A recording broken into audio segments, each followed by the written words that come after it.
The glass doors of Hart Technologies swept open as Caroline Hart crossed into the marble lobby, her heels striking a rhythm that turned heads without her noticing.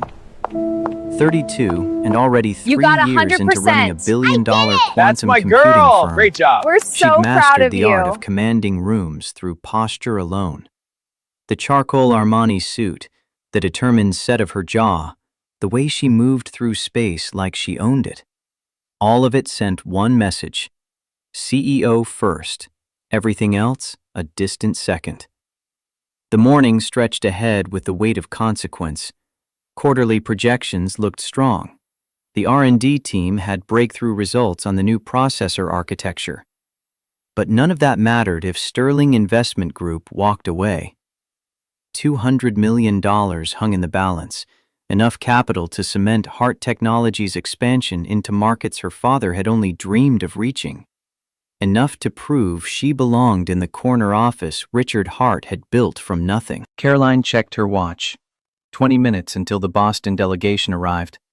Just enough time to review notes one final time, to ensure every number landed precisely where it needed to. The elevator whisked her to the 38th floor, where Morgan Chen waited, tablet in hand and concern etched across her face. The CFO handed over the device without preamble. Revised projections filled the screen, spreadsheets representing 3 analysts' work over 2 solid weeks. But Morgan's expression suggested the numbers weren't the problem. A message had arrived late last night from Sterling's offices. Caroline's eyes narrowed as she read between carefully diplomatic lines. Cultural concerns, traditional values, family stability. Code words that had nothing to do with technology and everything to do with her personal life. Or rather, the lack of one. The message crystallized with brutal clarity. Sterling's board had reservations about investing in a company led by a single woman with no family ties. No husband, no children, no roots to keep her grounded when quarterly pressures mounted. Richard Sterling, former Massachusetts governor and current CEO of one of Boston's oldest investment firms, apparently believed business acumen took second place to domestic arrangements. Heat rose in Caroline's chest, that familiar anger she'd learned to compress since taking over from her father. 3 years of doubling market share, pioneering breakthrough technologies, exceeding every projection the board had set, all potentially meaningless because she hadn't carved time from 18-hour workdays to find a husband and produce the 2.5 children that apparently signaled leadership stability. The conference room doors opened at precisely 9 o'clock. Richard Sterling entered first, silver-haired and patrician, every inch the New England aristocrat. His wife, Patricia, followed, Wellesley-educated and serving on half a dozen charitable boards. Their legal counsel and CFO completed the delegation, all of them radiating the kind of old-money confidence that came from 4 generations of never worrying about money. Pleasantries were exchanged with the precision of a Japanese tea ceremony. Presentations unfolded exactly as planned. Caroline walked them through Hart Technologies' position in the quantum computing space, the breakthrough algorithms her team had developed, the contracts already in place with 3 major defense contractors. For 90 minutes, every question received an answer backed by data, every concern addressed with confident expertise. Then the meeting shifted. Richard Sterling cleared his throat during the final discussion, a sound that carried more weight than volume. His words came wrapped in politeness, but landed like stones. Hart Technologies had impressive technical achievements, he acknowledged. The numbers spoke for themselves. But his board had concerns about long-term leadership stability. Caroline maintained her professional smile, years of boardroom battles keeping her expression neutral. She assured him the succession planning was robust, that the company had thrived under her leadership for 3 years, with consistent growth exceeding industry standards. Sterling nodded with the kind of polite patience that preceded rejection. The numbers were indeed impressive, but in his experience, and here his eyes held hers with something between apology and condescension. The most reliable leaders were those with family commitments, people who understood long-term thinking because they had children to consider, wives or husbands to provide perspective, roots that went deeper than quarterly earnings. The implication hung in the air like smoke that wouldn't clear. Patricia Sterling added her own contribution, asking with practiced concern about Caroline's plans for the future. Personal plans, she clarified, as if there were any doubt. The meeting concluded with diplomatic smiles and promises to reconnect in 3 months. As the delegation departed, Caroline remained seated, fingers pressed against the polished conference table, controlling her breathing through sheer force of will. Morgan closed the door. Her voice carried the dry edge Caroline had come to appreciate over 15 years of friendship. Apparently, they'd time-traveled back to 1955. Who knew Boston investment firms had access to temporal technology? Caroline stared at the empty chairs where Sterling's people had sat. This transcended ridiculous. It was 2025, not the Dark Ages. They were judging her ability to run a technology company based on her marital status, as if the existence of a spouse somehow improved her understanding of quantum entanglement or market positioning. She pushed back from the table and moved to the floor-to-ceiling windows overlooking Chicago's downtown. 3 years of rebuilding her father's company, doubling market share, pioneering technologies that pushed the industry forward, all of it potentially rendered meaningless because she hadn't found time between product launches and board meetings to acquire a husband like some accessory that completed the executive outfit. The intercom buzzed. Derek Vaughn, her COO, requested an immediate meeting. 20 minutes later, she sat in her office, listening to him outline the board's mounting concerns. Derek had coveted the CEO position since before Richard Hart's retirement, and he barely concealed his satisfaction at her predicament. At 45, impeccably groomed and precisely political, he positioned every word as helpful advice, while his eyes calculated advantage. The board had been monitoring the Sterling situation closely, he explained. They were concerned about the investment falling through, about what it might signal to other potential partners. The implications for Hart Technologies' expansion plans. The potential impact on stock price.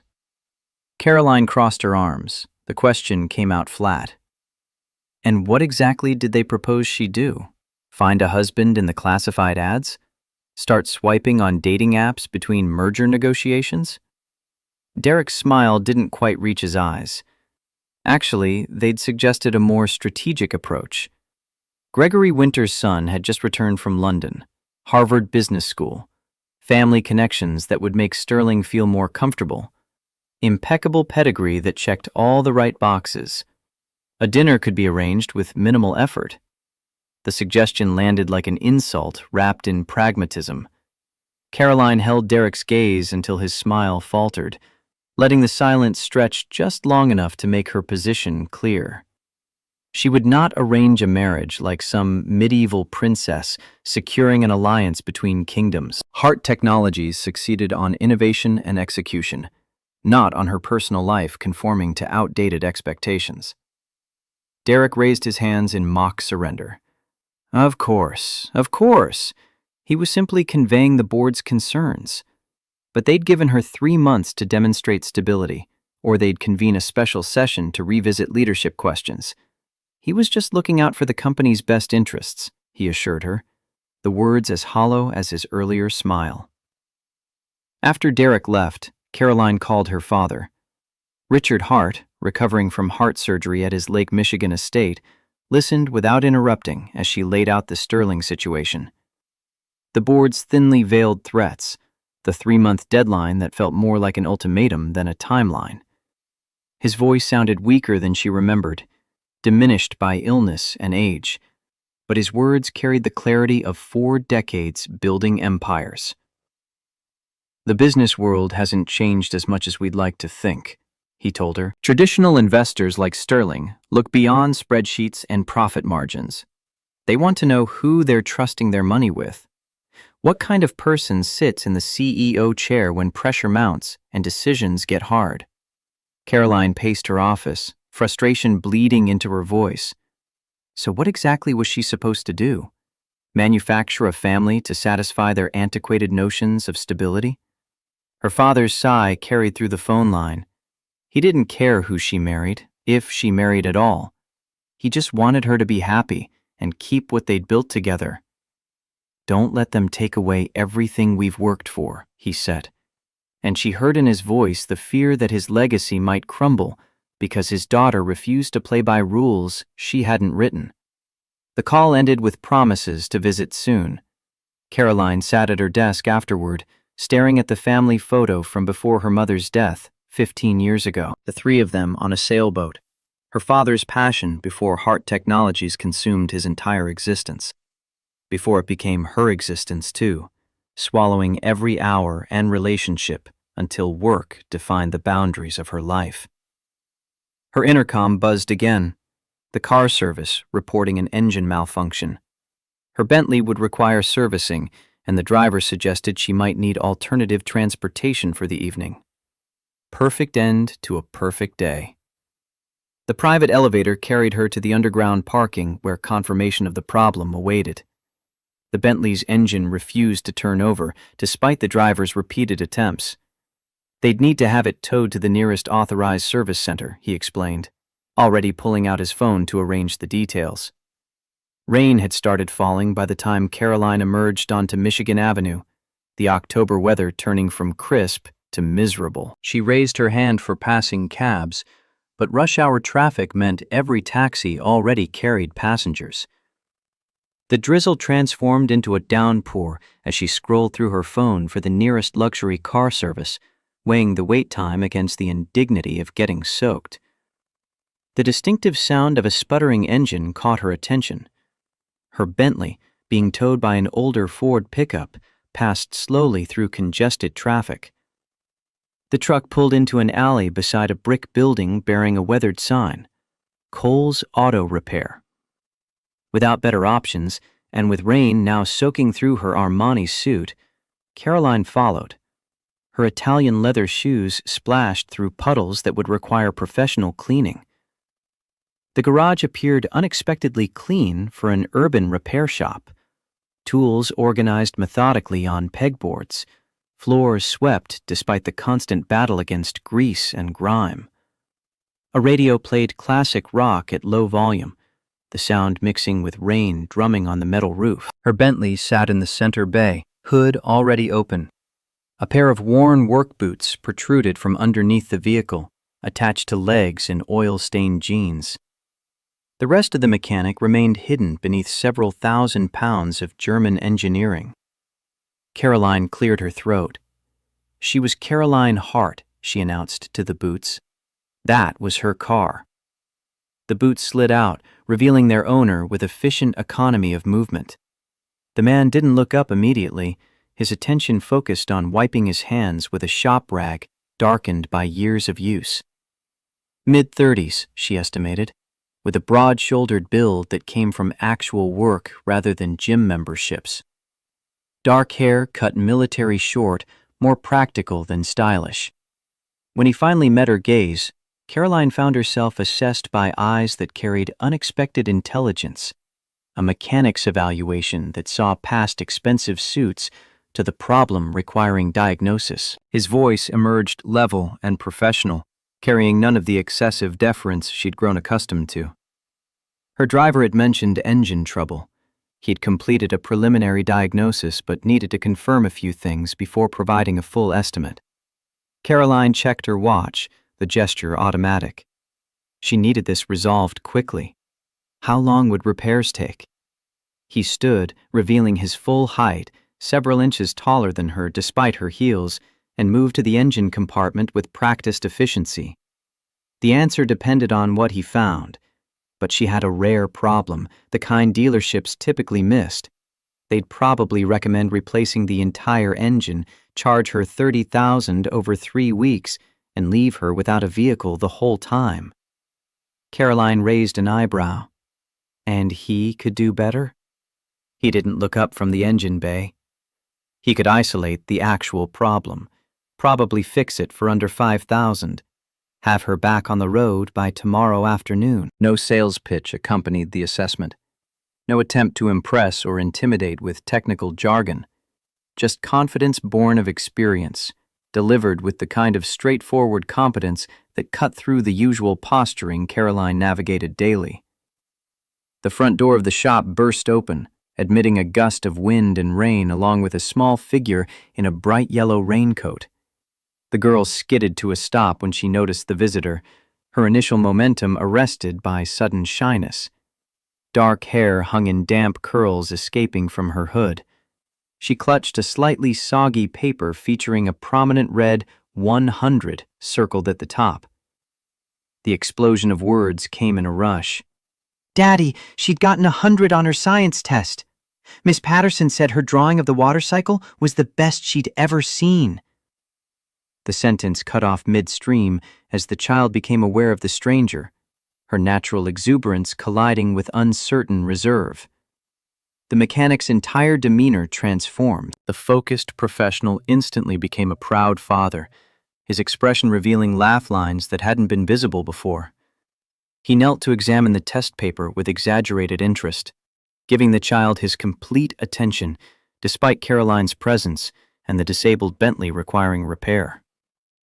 The interaction caught Caroline off guard.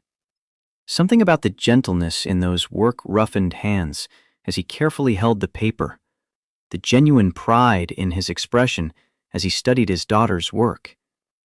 He looked up after a moment, including Caroline in the introduction.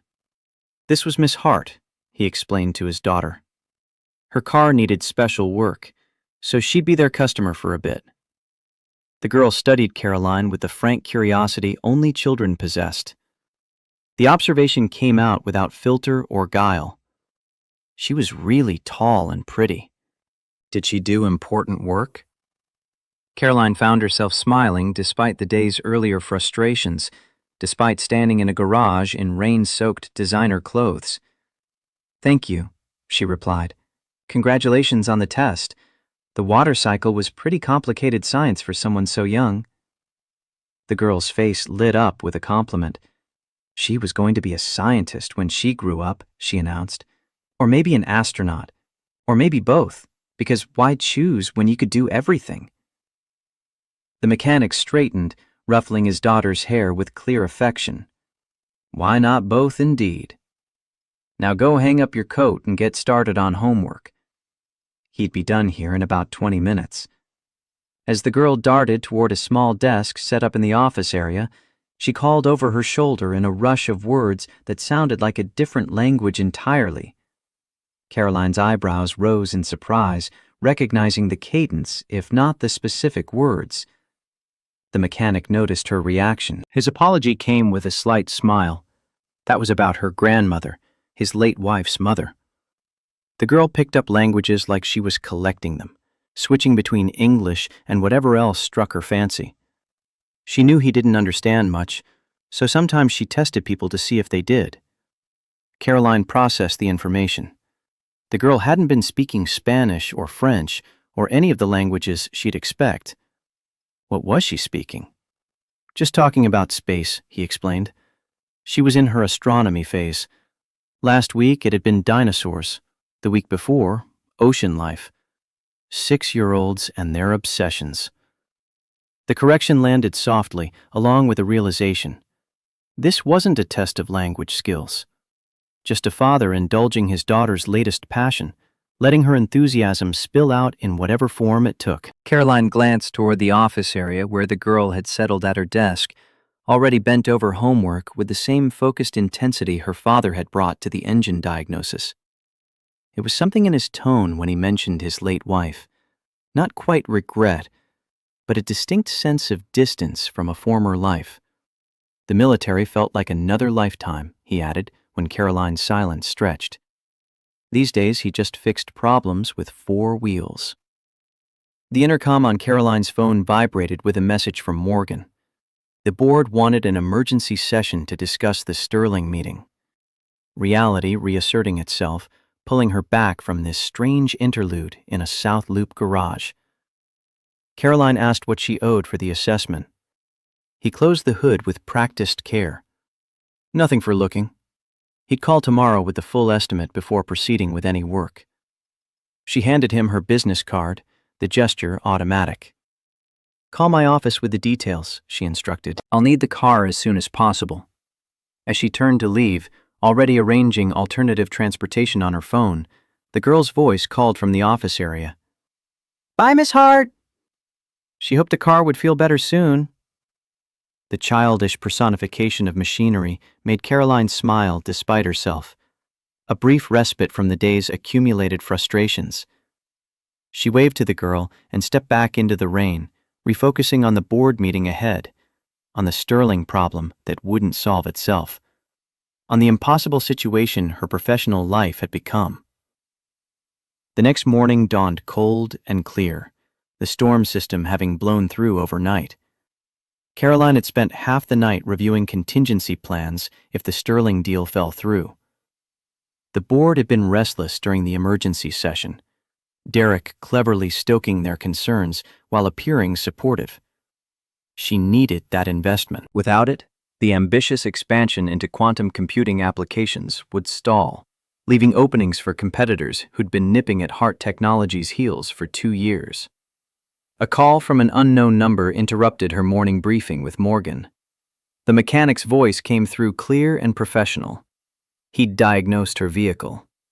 The fuel pressure regulator was failing, triggering a cascade problem with the injection timing. He could repair it for $4,800, parts and labor included. Compared to the dealership's engine replacement recommendation, she'd save about $25,000. The straightforward assessment refreshed after a morning of corporate doublespeak. Caroline asked about the timeline. How soon could it be ready? "End of day today," he replied. He'd already sourced the parts through contacts at specialty suppliers. The work itself would take about 6 hours if he prioritized it. Caroline processed this. That seemed unusually fast for such repairs. She asked why he would prioritize her car over others already in queue. A brief pause. Her driver had mentioned she ran Hart Technologies. His daughter's school used their educational software in the computer lab. It had helped her reading comprehension significantly over the past year. Seemed fair to return the favor. The simple explanation caught Caroline off guard.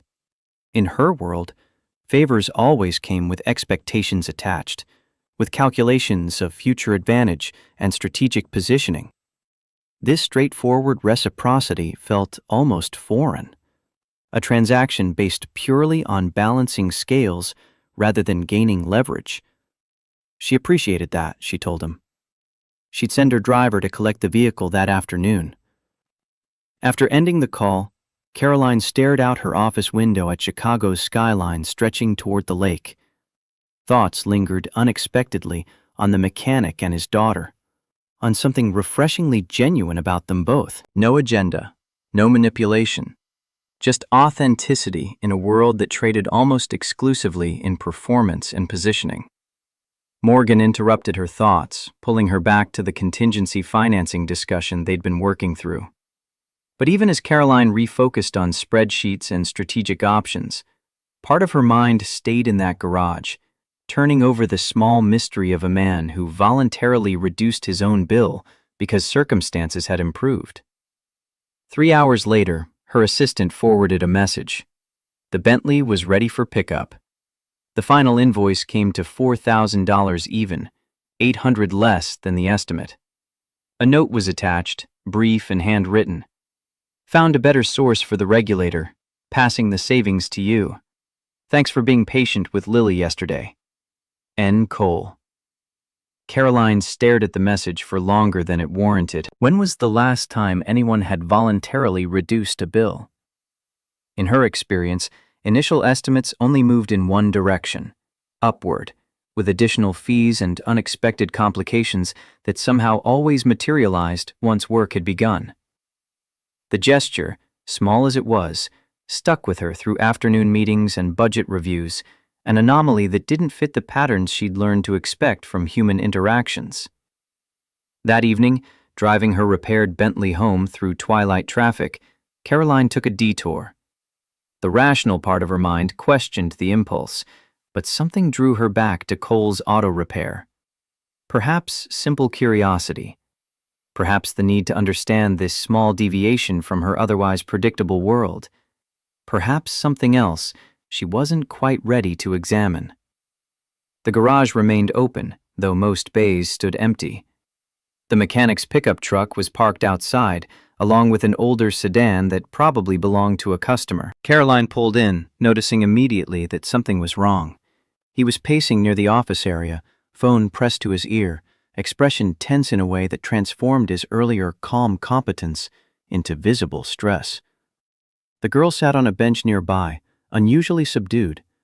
Even from a distance, Caroline could see the difficulty in her breathing, a slight wheeze accompanying each inhale. When he saw Caroline, surprise momentarily displaced his worry.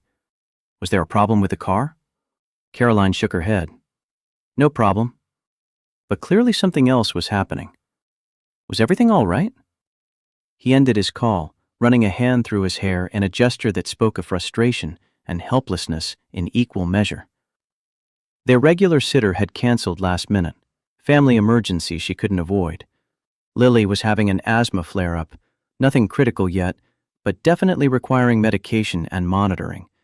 And he had a transmission rebuild that absolutely had to finish tonight. The customer, a taxi driver named Frank Morrison, needed his vehicle for work tomorrow morning. Frank had 3 kids in foster care depending on his income. Missing a day's work wasn't an option. The girl attempted a brave smile that didn't reach her eyes. She was okay, she told her father. She could just sit here quietly and do her homework. It wouldn't be a problem. He knelt beside her, gently checking her forehead for fever. She was wheezing, he said softly. She needed her medication and rest, not a garage bench for the next 3 hours. The conflict played across his face, visible in the tension around his eyes. Commitment to a customer who genuinely needed help versus his daughter who needed him more. Caroline heard herself speak before conscious thought had fully formed. She could take the girl home, she offered, if he trusted her. Where did she need to go? He looked up, clearly caught off guard by the suggestion. He couldn't ask her to do that. She barely knew them. This went far beyond any normal customer-mechanic relationship. Caroline met his gaze directly. He wasn't asking. She was offering. And she'd already cleared her evening schedule. A minor lie, but meetings could be rescheduled. Where did his daughter need to go? A silent evaluation passed between them. Him weighing his desperate situation against trusting his daughter with someone who is essentially a stranger, albeit one with a verifiable identity and clear means. Her waiting, equally surprised by her own impulse to help, uncertain why she was inserting herself into a stranger's crisis. Finally, he nodded. Their apartment was just 3 blocks east. She needed her inhaler and the nebulizer treatment, the usual protocol when her breathing got this bad. He'd only need about 90 minutes to finish the transmission job, 2 hours maximum if complications arose. The girl looked between them, her breathing audibly labored now. She could show Miss Hart how the medicine worked, she offered. Nurse Kelly at the clinic had taught her the whole routine last time. The child's attempted self-sufficiency broke something in Caroline's carefully constructed defenses. She held out her hand. Come on, she said gently. Let's get you feeling better while your dad finishes his important work. The walk to the apartment was slow, accommodating the girl's breathing difficulties.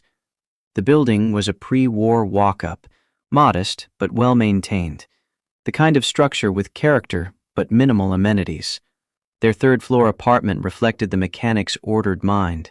Simple furnishings kept meticulously organized, with touches of warmth in homemade art projects displayed on walls and refrigerator. The girl directed Caroline to her medication with practiced familiarity that no 6-year-old should possess. The nebulizer hummed to life, creating a mist that she breathed through a mask, her small body gradually relaxing as the medication took effect. Caroline sat beside her on a worn but clean sofa, noticing the framed photos on the side table. A beautiful woman with warm eyes smiled beside the mechanic in wedding attire, both of them young and hopeful. The same woman held an infant version of the girl.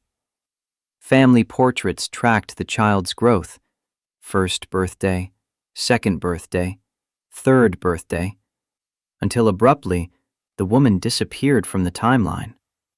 The progression stopped, leaving only father and daughter in subsequent frames. The girl's voice came muffled behind the nebulizer mask, but her eyes watched Caroline closely. "That was her mom," she said matter-of-factly. "She was in heaven now. There had been a car accident when the girl was 3. Her dad said Mom was watching over them like a guardian angel." Caroline felt a pang of recognition, the same abrupt absence that existed in her own family photos after her mother's cancer took her. She shared this carefully, keeping her voice gentle. She'd lost her mother too when she was 17. The girl reached over, patting Caroline's hand with startling empathy. "That was sad," she said. "It was hard, wasn't it?" Sometimes she forgot what her mom's voice sounded like. The simple honesty pierced Caroline's carefully maintained composure more effectively than any business negotiation ever had. "Yes," she agreed. "It was very hard. But it sounded like her dad took very good care of her." The girl nodded, her eyelids growing heavy as the medication and exertion took their toll. "He worked really, really hard," she murmured. "Sometimes too hard. He got tired but pretended he wasn't." Within minutes, she had drifted to sleep, the nebulizer mask still covering her small face. Caroline gently removed it, noticing the medical bills stacked neatly on the kitchen counter. Professional curiosity overrode normal boundaries. A quick glance revealed staggering amounts: payment plans stretched over months, notations for insurance claims partially denied. The refrigerator featured a payment calendar with meticulously noted due dates for various obligations. This was a household operating on razor-thin margins, with priorities clearly centered around the child's well-being. No television, just bookshelves filled with children's literature and engineering manuals.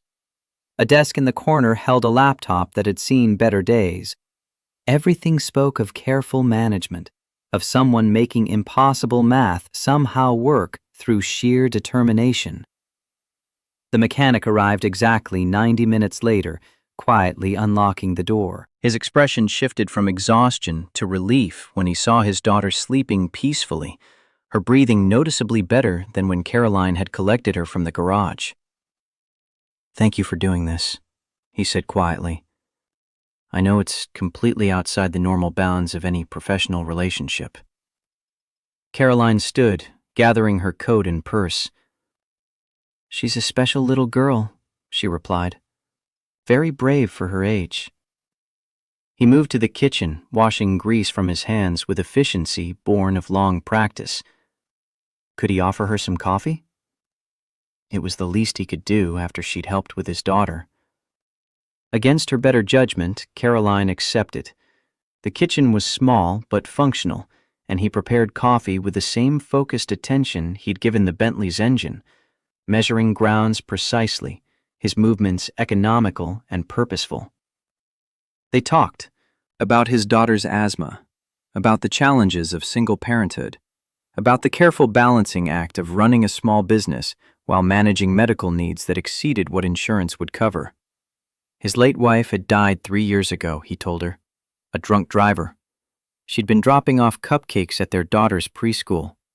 The grief lived in those simple sentences, delivered with practiced control. Caroline recognized the tone. She'd used the same detached delivery when discussing her own mother's illness. Some losses were too large to approach directly. You learn to walk around them, to speak about them from a safe distance. They discussed his military background, 8 years in the Navy as an engineman, specializing in vehicle maintenance for Marine units.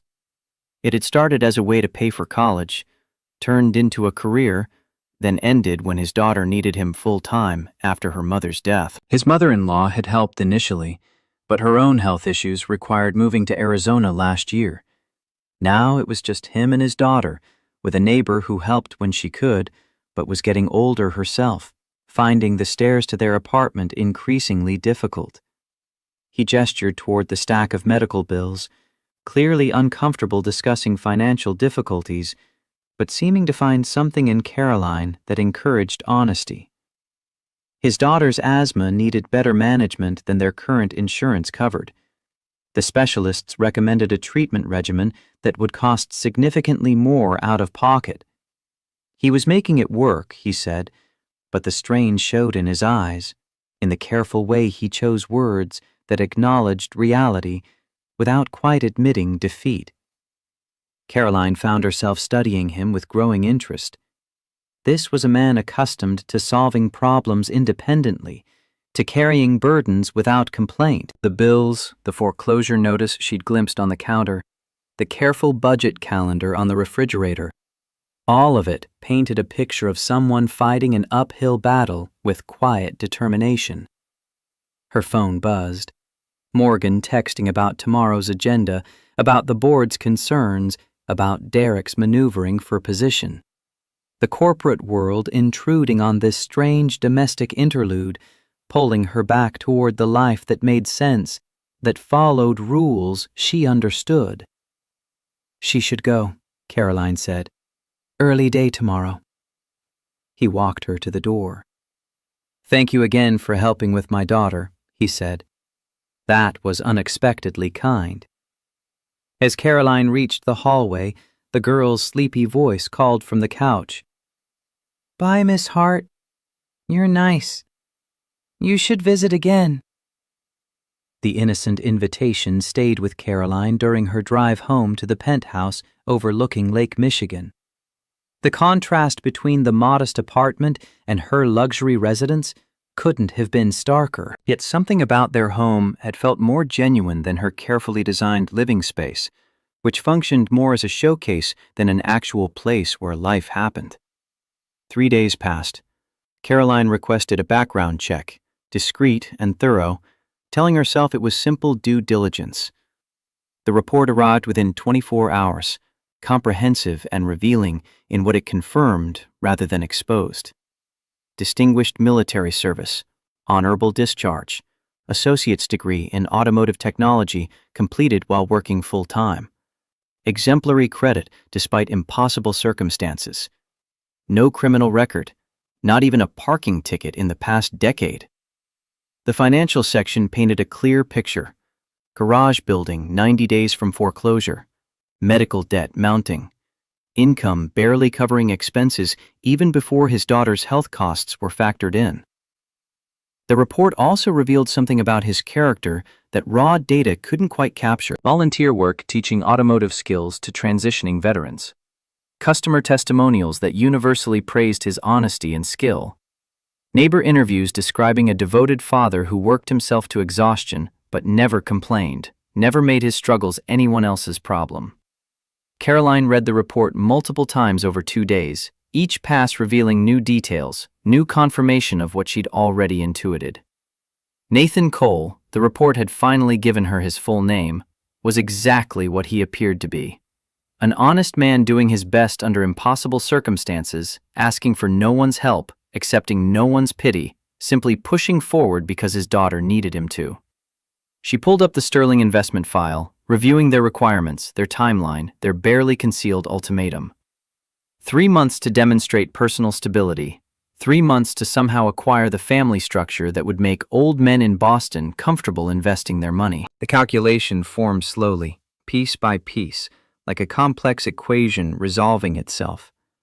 Nathan needed financial security and comprehensive health insurance for his daughter.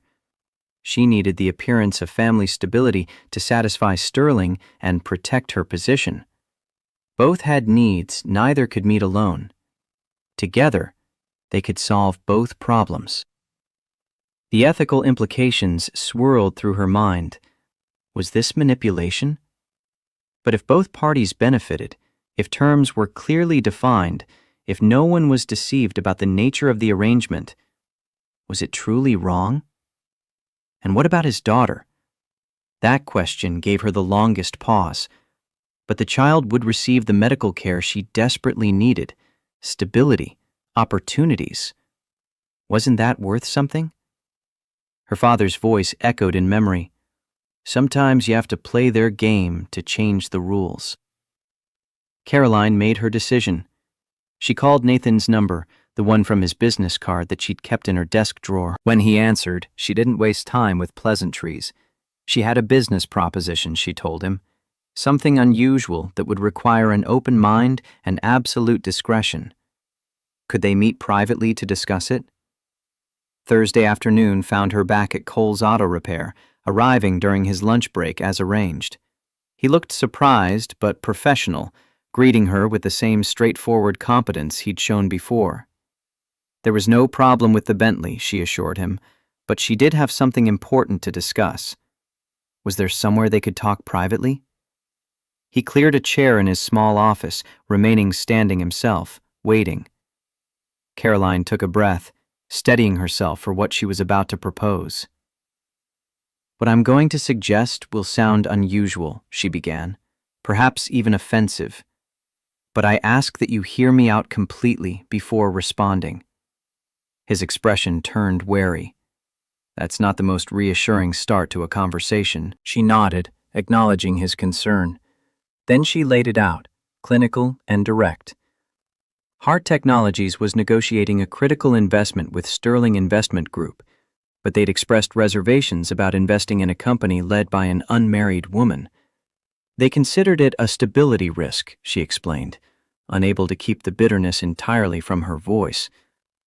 Her board shared these concerns. They'd given her 3 months to demonstrate personal stability or risk losing her position. She watched understanding dawn in his eyes, watched him begin to put the pieces together before she'd even stated her proposal explicitly. I'm suggesting a mutually beneficial arrangement, she said clearly, a marriage of convenience lasting 1 year. You would receive a monthly stipend equivalent to an executive administrator's salary, comprehensive health insurance for you and your daughter, and ownership of your garage building transferred to you free and clear at the conclusion of our arrangement. He stared at her, incredulity battling with something else in his expression, recognition of his desperation perhaps, or anger at having it so clearly identified and exploited. You want to hire me to be your husband? He said flatly. A business arrangement, she corrected. Temporary and strictly defined. You help me secure my position and the Sterling investment. I help you secure financial stability and proper health care for your daughter. He stood abruptly, pacing the small office, hand running through his hair. This was insane, he said. She didn't even know him. They were strangers. Caroline remained seated, keeping her voice level. She knew enough. She'd done her homework. His military record was exemplary. His financial difficulties stemmed from his daughter's medical needs, not poor judgment. He was honorable, hardworking, and clearly his daughter's well-being was his highest priority. His head snapped toward her. You ran a background check on me. She didn't apologize. Of course she had. She wouldn't propose this arrangement without due diligence. His service record, his business history, his personal character. She'd verified all of it. The investigation had revealed a man struggling through circumstances beyond his control, not through any failing of his own. His jaw tightened. So you know I'm about to lose this place. You know I'm desperate. And you think you can just... She cut him off gently. I think we can help each other. Neither of us needs to be anyone's charity case. This is a transaction, a business deal where both parties benefit. He turned away, looking through the office window at his daughter, who was carefully completing homework at her small desk, unaware of the conversation that might change her life. When he spoke again, his voice had lost its sharp edge, replaced by something heavier, something that sounded like defeat accepting itself. "I promised her mother I'd always take care of her," he said quietly, "that I'd give her every opportunity. Now I'm about to lose this business, maybe even our apartment. Her treatments keep getting more expensive. The specialist says she needs medication that costs—" He stopped himself, shaking his head as if the specific number didn't matter, which perhaps it didn't. What mattered was the gap between what his daughter needed and what he could provide. "You're not failing her," Caroline said softly. "You're facing impossible choices that no parent should have to make. I'm offering a solution." He turned back to face her. "A solution that involves lying to her, teaching her that marriage is a business transaction." Caroline had anticipated this objection. They could tell his daughter the truth, she said, an age-appropriate version, that they were special friends helping each other, no different from him helping their neighbor with groceries in exchange for childcare. A fair exchange between people who respected each other. Nathan didn't look convinced. "And what about the rest of the world? Your fancy corporate board and Boston investors?" To them, Caroline explained, they would present as a committed couple who married after a genuine connection. A love story that checked all their boxes. The devoted single father meets the career-focused executive. They find unexpected balance together. It would play well in the media, satisfy Sterling's concerns, and protect both their interests. "What exactly would this arrangement entail?" he asked. "Where would they live? What would people expect from them?" Caroline had thought this through carefully. For appearances, they would need to cohabitate. Her penthouse had 3 bedrooms, plenty of space for privacy. His daughter would have access to the best schools and medical care in Chicago. He could continue running his business without financial pressure. After 1 year, they would quietly divorce, setting irreconcilable differences. No drama, no scandal. Everyone walks away better than they started. Nathan's laugh held no humor. "You've really thought this through, haven't you?" "It's what she did," Caroline replied simply. "Identify problems, create solutions, execute efficiently." "And what about my daughter?" His voice sharpened. "She's not a business problem to solve. She's a little girl who's already lost her mother. What happens to her when this arrangement ends and suddenly she loses you too?" The challenge struck home. Caroline hadn't fully considered the emotional impact on the child, had perhaps deliberately avoided examining that particular complication. She thought quickly. He was right, she acknowledged. His daughter's well-being came first. They would move slowly, she suggested. Introduce changes gradually. The child could maintain her relationship with their neighbor, keep connections to her current life. The transition would be presented as an adventure, not a replacement for what she'd lost. Nathan studied her with those observant eyes that seemed to see beyond her corporate persona. "Why me?" he asked. "You could find 1,000 men in Chicago willing to make this deal, probably for less trouble and money." The question caught Caroline off guard because she'd asked herself the same thing repeatedly over the past 3 days. The logical answer was convenience and opportunity. He'd appeared at precisely the right moment with the right combination of needs and character traits. But something deeper had influenced her choice, something she hesitated to examine too closely. "You're genuine," she said finally. "In my world, that's rare and valuable. Your daughter adores you, which speaks volumes about your character. And frankly, you have no connections to my corporate sphere, which minimizes complications and conflicts of interest." It was all true, if not quite the complete truth. Nathan turned back to the window, watching his daughter remove an inhaler from her backpack and take a careful puff, the action so practiced it barely interrupted her homework. His expression reflected the weight of fatherhood, the impossible calculation of trying to determine what would truly serve his child best. Finally, he spoke. I'd need conditions. Non-negotiable ones. Caroline nodded, relief flooding through her. He was considering it. Name them, she said. His conditions came clear and firm. First, they wouldn't lie to his daughter. They would explain in terms she could understand, but there would be honesty, not deception. Second, he would keep working. No playing trophy husband. His business was his identity, and he wouldn't lose who he was. Third, his daughter's routine would stay as consistent as possible. Her needs came first, always. Fourth, separate bedrooms. This was a business arrangement, nothing more. And fifth, everything in writing. Clear terms, clear timeline, clear exit strategy. Caroline agreed to everything. She already had contracts drafted, she told him. Her lawyers could incorporate his conditions immediately. Nathan shook his head, a hint of dry humor returning. Of course you do. Has anyone ever told you that you're slightly terrifying? Caroline found herself smiling. Only everyone I've ever worked with. And if we're getting married, even on paper, you should probably start calling me Caroline instead of Miss Hart. Their eyes met across the small office, an unexpected moment of connection amid the strangest negotiation either had ever conducted. Nathan extended his hand formally. I still think this is crazy, he said. But for my daughter, I'll do it. Caroline took his hand, noting the strength in his grip, the calluses that spoke of years of manual labor. Thank you, Nathan. I believe this arrangement will benefit us both. As their hands separated, his daughter's voice called from outside the office. Daddy, can I have lunch now? Mrs. Rodriguez brought tamales. Nathan's expression softened immediately. I'll be right there, Lily. He turned back to Caroline, the weight of their agreement evident in his gaze.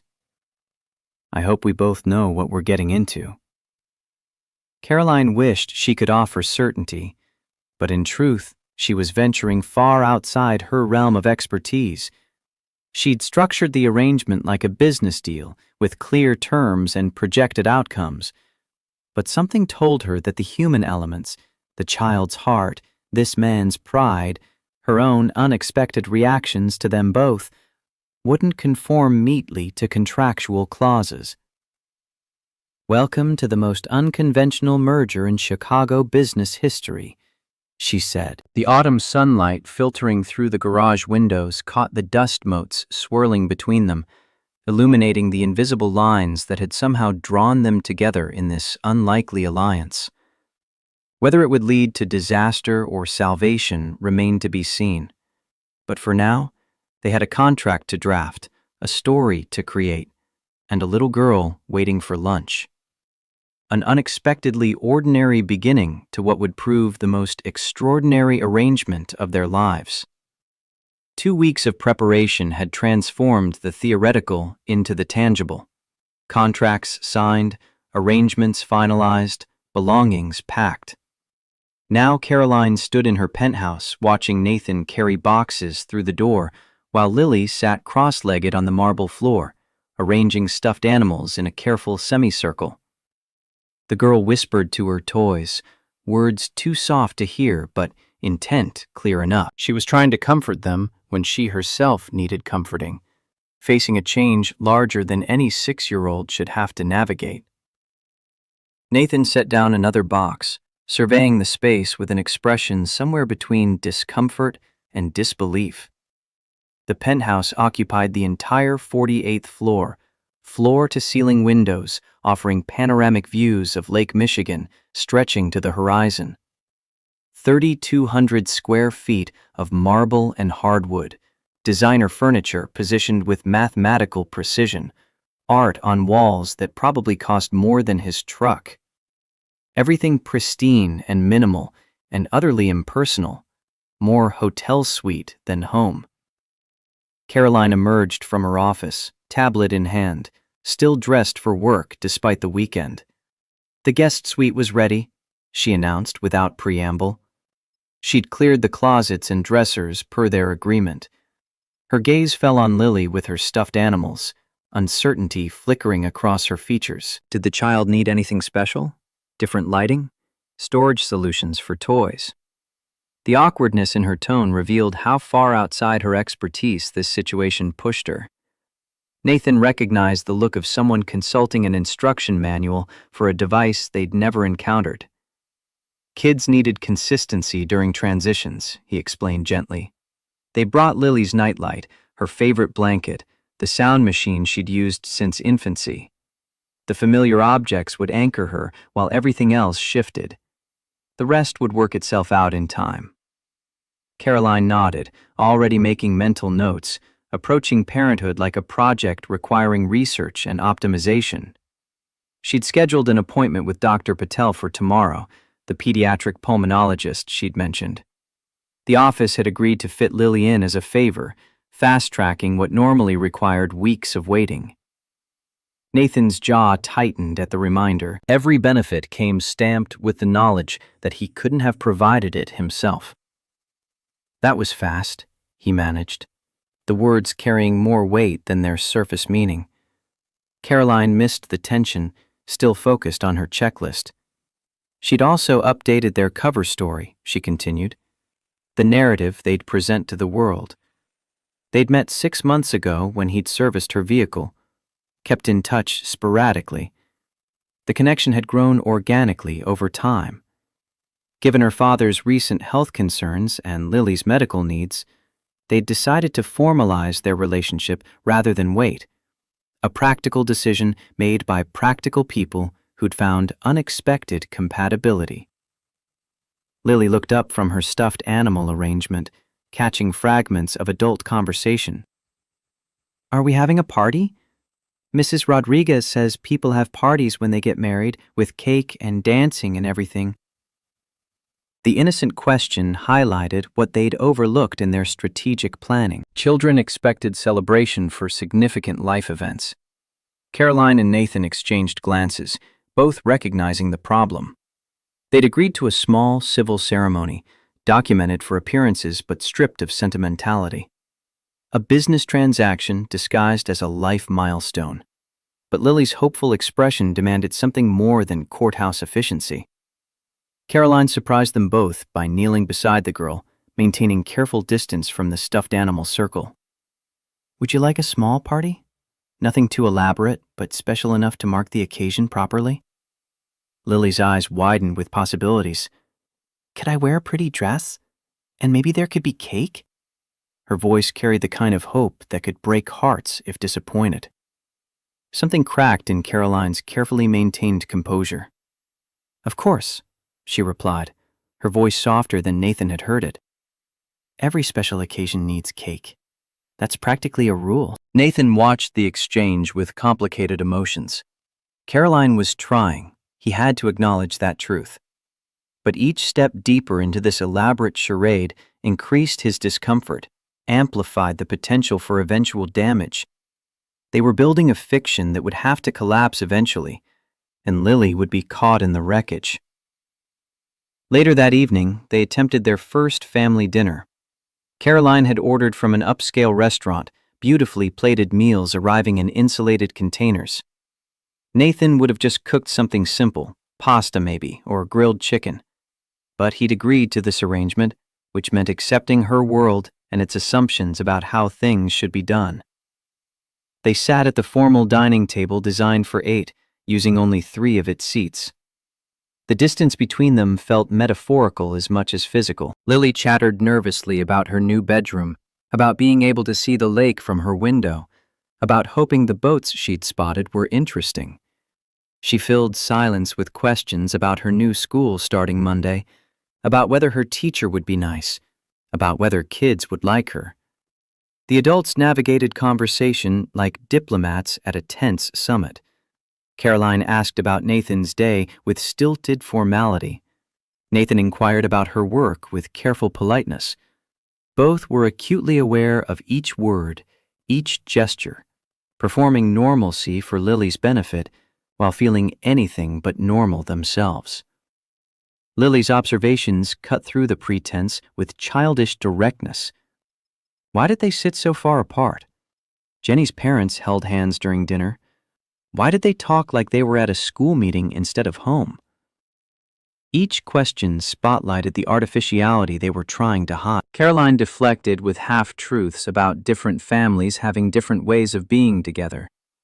Nathan changed subjects, asking about Lily's homework. But the damage was done, the cracks visible in their carefully constructed facade. Small victories emerged despite the awkwardness. Caroline showed genuine interest when Lily explained her science project. Nathan found himself appreciating Caroline's intelligence when she discussed the quantum computing breakthrough her team had achieved. They shared a laugh when Lily told her favorite joke, something about atoms making up everything, her delivery earnest and proud. After Lily's bedtime, Nathan found Caroline on the terrace overlooking Chicago's glittering skyline. Autumn chill was settling in, carrying the promise of winter. He'd been thinking about Lily's questions at dinner, he began, about how quickly children formed emotional attachments. She was already investing in the idea of them as a family unit. Caroline leaned against the railing, her silhouette sharp against the city lights. She'd noticed too, she admitted. She hadn't anticipated how rapidly children processed and internalized change. Perhaps they needed clearer boundaries, better definitions of what this arrangement actually was. Nathan's frustration bled into his voice. Boundaries. She's 6 years old. She sees a kind woman suddenly living with her and her dad, talking about parties and cake. In her mind, they were already a family. Explaining the nuances of contractual arrangements to a first grader wasn't exactly feasible. The reality hung between them, heavy and undeniable. The arrangement made perfect sense on paper, in spreadsheets and legal documents, but it overlooked the most vulnerable person involved, the one whose heart didn't understand business logic or strategic positioning. Caroline's phone chimed, shattering the moment. Morgan with a message. The PR team had their announcement prepared for Monday's release. The story would break in the business section, carefully crafted to hit exactly the right notes. She showed Nathan the draft. The language painted their union in broad, romantic strokes, while emphasizing practical compatibility. Respected CEO Caroline Hart had found unexpected love with decorated Navy veteran Nathan Cole. The devoted single father brought grounding perspective to her high-pressure corporate world. Their shared values and complementary strengths had led to rapid courtship. Sometimes you just know, the fabricated quote attributed to Caroline read. Nathan studied the words, unease growing with each sentence. This makes me sound like a character from a Hallmark movie, he observed. The devoted father who sacrificed career advancement, the blue-collar hero with a heart of gold. It reduced his actual life to a collection of marketable traits. Caroline reclaimed her phone. That's precisely the point, she replied. The narrative needs to appeal to Sterling's sensibilities, to their ideas about what constitutes proper family structure and values. She paused, her voice dropping slightly. None of it is entirely untrue, just strategically emphasized. Nathan's gaze sharpened. Except the love part. That's entirely fiction, and we both know it. An unexpected flicker crossed Caroline's face before she turned back to the city lights. Yes, she agreed after a beat. Of course. Monday brought the media announcement and immediate ripples through Chicago's business community. Nathan drove Lily to her new school in his pickup truck, preserving that one routine amid the upheaval. Caroline headed to Hart Technologies to face the inevitable questions and careful congratulations that would mask curiosity and calculation in equal measure. Morgan was waiting in Caroline's office, tablet displaying the announcement alongside early reactions. Bonjour were apparently in order, she observed, her tone carrying the weight of 15 years' friendship. The board was cautiously optimistic. Derek had gone suspiciously quiet, and Sterling's representatives had already requested dinner with Caroline and her new husband for the following week. That was fast, Caroline noted, setting down her briefcase. Morgan studied her friend's face with the kind of scrutiny that came from knowing someone through business school, career building, personal losses. This is really happening, isn't it? You're actually marrying the mechanic. Caroline bristled slightly at the reductive description. His name is Nathan. And yes, Friday at the courthouse. Small ceremony, family only. Morgan raised an eyebrow. Family meaning? My father, Caroline replied. Nathan's daughter. You, if you're available. She busied herself with morning emails, avoiding her friend's too knowing gaze. Morgan set aside her tablet. I've known you since Wharton. In 15 years, I've never seen you date anyone for more than 3 months. Now you're suddenly marrying someone you met when, exactly? The challenge in her voice was impossible to ignore.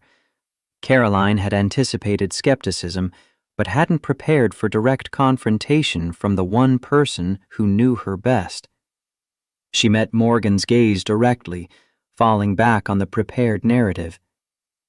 It's not conventional, she admitted, but neither am I. Nathan is different, stable, grounded in ways that make sense to me right now. Morgan's expression softened slightly. Does he understand what he's getting into? The scrutiny, the expectations? Your world isn't exactly forgiving to outsiders who don't know the unwritten rules. The question struck uncomfortably close to concerns Caroline had been suppressing. Nathan had spent his adult life in environments where directness and competence mattered more than social nuance. Heart Technologies operated in subtler currencies: influence, appearance, strategic relationships. He would be entering a battlefield without recognizing half the weapons. Later that week, Caroline arranged for Nathan to meet with an image consultant. Derek's suggestion, though she'd initially resisted the idea. Bradley Hoffman arrived at the penthouse with racks of clothing, opinions about everything, and the kind of precisely groomed appearance that made Nathan visibly uncomfortable. The first hour proceeded with military stoicism.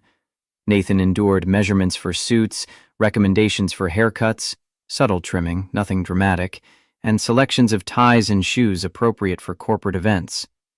His Navy training served him well, following orders even when every instinct resisted. The breaking point came when Bradley began reviewing Nathan's conversational approach. They needed to minimize references to his blue-collar background, the consultant suggested with practiced delicacy. Military service was fine, patriotic, even admirable, but perhaps frame it more strategically. Leadership development rather than fixing trucks and maintaining equipment. Focus on the management aspects, the strategic thinking, not the manual labor. Nathan's jaw tightened, but he remained silent, listening. Bradley continued, warming to his subject. And there was the matter of Nathan's accent. Nothing terrible, he hastened to add, but there was a subtle working-class Chicago inflection. For board functions and high-level events, more refined diction would serve better. He could recommend an excellent speech coach who'd worked with several executives from non-traditional backgrounds. Nathan stood abruptly. I'm not ashamed of who I am or where I come from. The words coming out harder than perhaps he'd intended. Bradley blinked, caught off guard. Oh no one's suggesting shame. Just polish. Professional presentation. Surely he wanted to fit into Caroline's world. I agreed to wear the suits, Nathan continued, his voice controlled but inflexible. I didn't agree to become someone else entirely. The distinction was absolute. He walked out, still wearing the new dress shirt, but deliberately keeping his old work boots, a small rebellion against the transformation being imposed. Caroline returned home to find Bradley packing up, flustered and clearly affronted. Nathan was on the terrace, posture radiating defiance and something deeper. Anger at being asked to erase himself, perhaps, or recognition of just how much this arrangement would demand. Your consultant mentioned there was an incident, Caroline ventured carefully. Nathan didn't turn around. Your fashion guru suggested I needed elocution lessons. Apparently my working-class Chicago accent might embarrass you at board functions. Caroline winced. She could imagine exactly how Bradley had phrased it, all passive-aggressive concern wrapped in professional advice. Bradley can be overzealous, she offered. His job is to anticipate potential issues. Nathan turned, anger clear in his eyes. The potential issue is that I'm not ashamed of who I am. I served my country. I work with my hands. I speak the way I speak. If that's a problem for your world, maybe we need to reconsider this entire arrangement. The words hung between them, the first real threat to their carefully constructed agreement. Caroline took a breath, then surprised herself with genuine contrition. You're right. I apologize. That was wrong of me to even suggest. A pause, vulnerability showing through her usual control. I've spent my entire adult life performing versions of myself. Calculated adjustments to fit whatever room I'm in, whatever deal I'm negotiating. I forgot that's not normal. That it's actually kind of terrible. Nathan's anger deflated slightly, replaced by something closer to understanding. Integrity doesn't measure by corner offices or titles, he said quietly. It measures by what you do when no one's watching, when there's no advantage to gain from doing right. That's the only standard worth caring about. The moment stretched between them, something shifting in the space they occupied together. Not quite connection, not quite trust, but perhaps the beginning of mutual recognition. Lily interrupted by running onto the terrace, homework paper clutched triumphantly. Caroline! She'd passed her spelling test, every word correct, including the really hard one, astronaut. Mrs. Rodriguez had said she was very proud. The girl threw her arms around Caroline's waist in spontaneous affection. Caroline froze for a heartbeat, clearly unused to physical displays of emotion, before awkwardly patting Lily's back. Nathan watched his daughter already bonding, already investing emotionally in a relationship that came with an expiration date neither child understood nor adult could explain without causing harm. The next morning brought Nathan's scheduled breakfast with James Hart. The invitation had come directly from Caroline's father, bypassing Caroline entirely. Just a chance to get acquainted, the message had read, but Nathan recognized interrogation when he saw it, however politely phrased. The drive to Lake Forest took 45 minutes through increasingly wealthy neighborhoods until he reached the gated community where old money built estates overlooking Lake Michigan. The Hart property sprawled across 3 manicured acres, the main house a colonial revival mansion that spoke of generations of accumulated wealth. James Hart received him in a sunroom overlooking the water. At 68, recently recovered from surgery, but still formidable, he carried himself with a kind of authority that came from building empires rather than inheriting them. The resemblance to Caroline was striking. The same analytical eyes, the same way of holding silence until others felt compelled to fill it. So you're the man who supposedly captured my daughter's heart in record time, James began without preamble. Naval engineering, small business owner, single father. Quite the resume. The directness was almost refreshing after weeks of corporate doublespeak. Nathan met the older man's gaze without flinching. I'm guessing you didn't invite me here to exchange pleasantries, Mr. Hart. James's eyes narrowed slightly, evaluating. No. I invited you to understand what kind of man agrees to this particular arrangement with my daughter. Nathan stiffened. You know. James nodded once, decisive. Caroline doesn't make impulsive romantic decisions. Never has. When she announced she was marrying a mechanic she'd barely known for 6 months, it took about 5 minutes to deduce what was actually happening. He leaned forward, his voice carrying the weight of 4 decades building business empires. What's your price, Mr. Cole. What does it cost to rent a husband these days? The deliberate crudeness of the phrasing hit its mark. Nathan stood, hands clenched. I think we're done here. James remained seated, expression unchanged. Sit down. If you storm out now, you'll only confirm my suspicions that you can't handle difficult conversations. And my daughter needs someone who can handle difficulty without flinching. Nathan hesitated, then slowly retook his seat. Your daughter proposed a business arrangement that solves problems for both of us, he said carefully. There's nothing sordid about a mutually beneficial agreement between adults. James studied him for a long moment. My daughter is brilliant at business. Absolutely exceptional, but she's remarkably naive about people. She believes she can compartmentalize everything, separate emotion from transaction, personal from professional, keep everything in neat boxes that never touch. He gestured toward the window overlooking the lake. I've lived in this house for 35 years, built a company, raised a daughter, buried a wife I loved more than I knew how to express while she was alive. You know what I learned? Nathan waited. Life doesn't respect the boundaries we try to impose on it, James continued, especially when children are involved. You think you can keep this arrangement purely transactional, but that little girl in your life? She's not going to understand contracts and exit strategies. She's going to bond with Caroline. Love her, probably. And when this arrangement ends, and it will end one way or another, she'll be the one who pays the price. The assessment cut deeper than Nathan wanted to admit. He justified the arrangement as necessary for Lily's medical care, but he'd avoided examining the fuller implications. What it taught her about relationships, about solving problems, about authenticity versus performance. James's expression softened slightly, something almost like sympathy crossing his features. I won't interfere.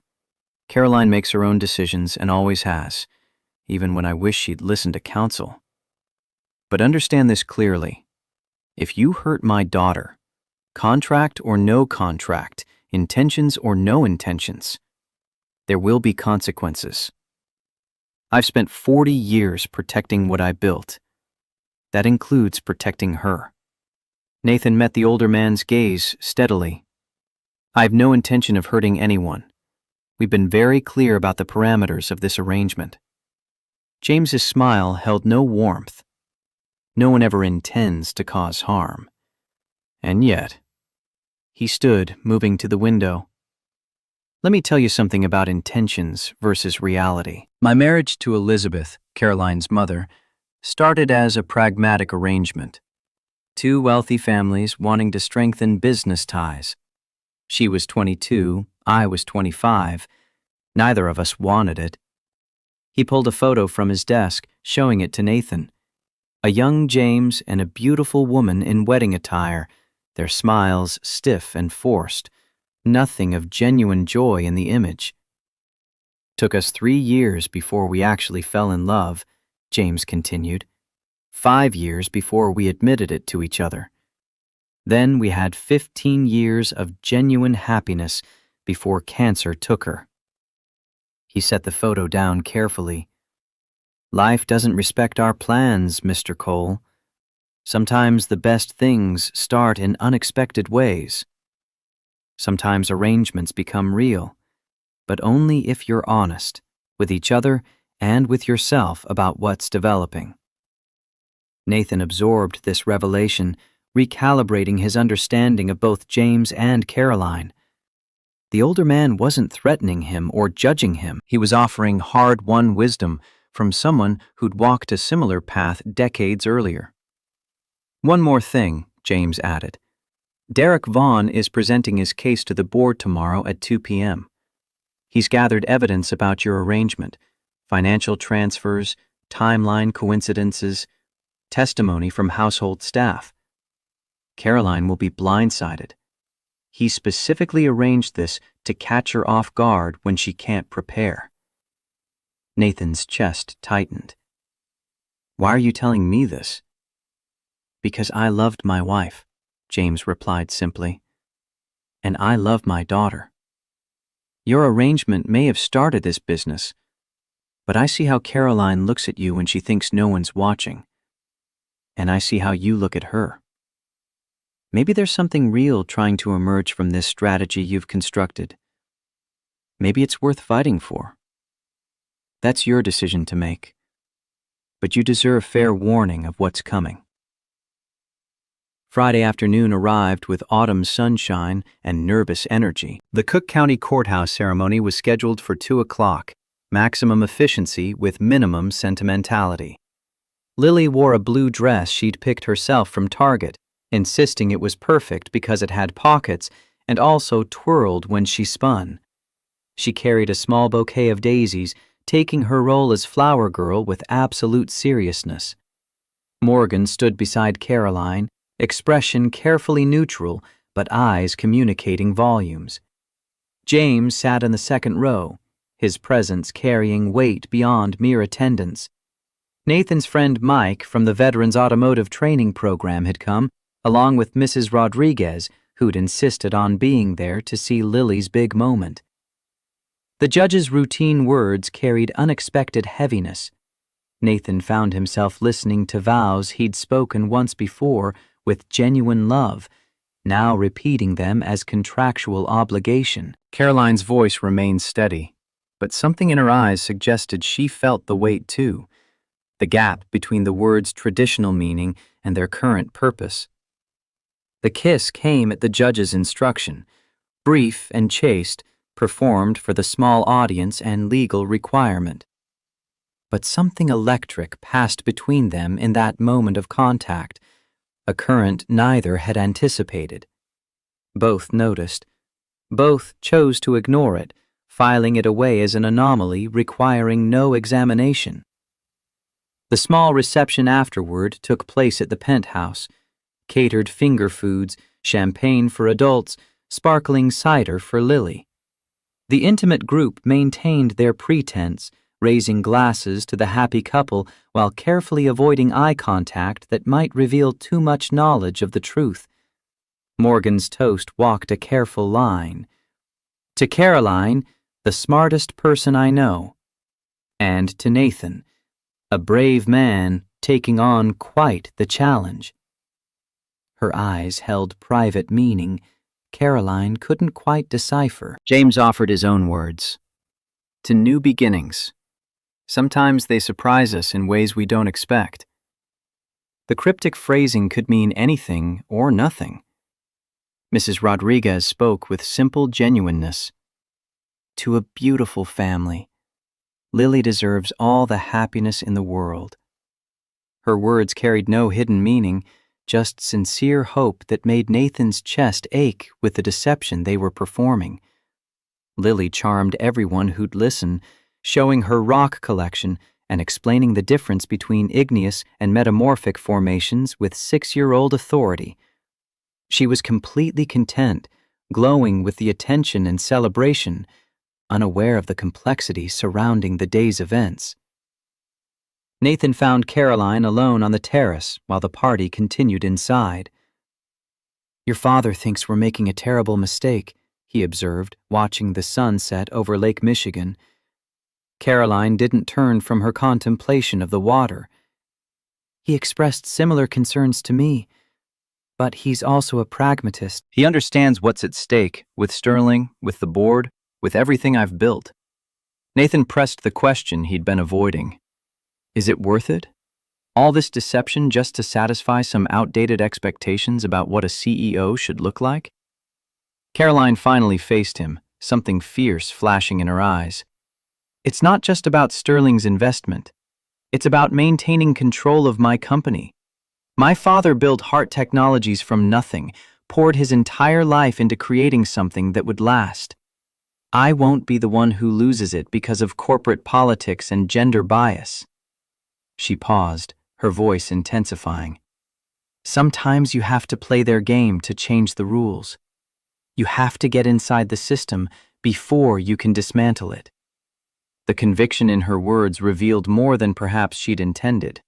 The pressure she carried as Richard Hart's daughter and successor, the constant need to prove herself in ways male CEOs never faced, the exhausting performance of being twice as good to be considered half as competent.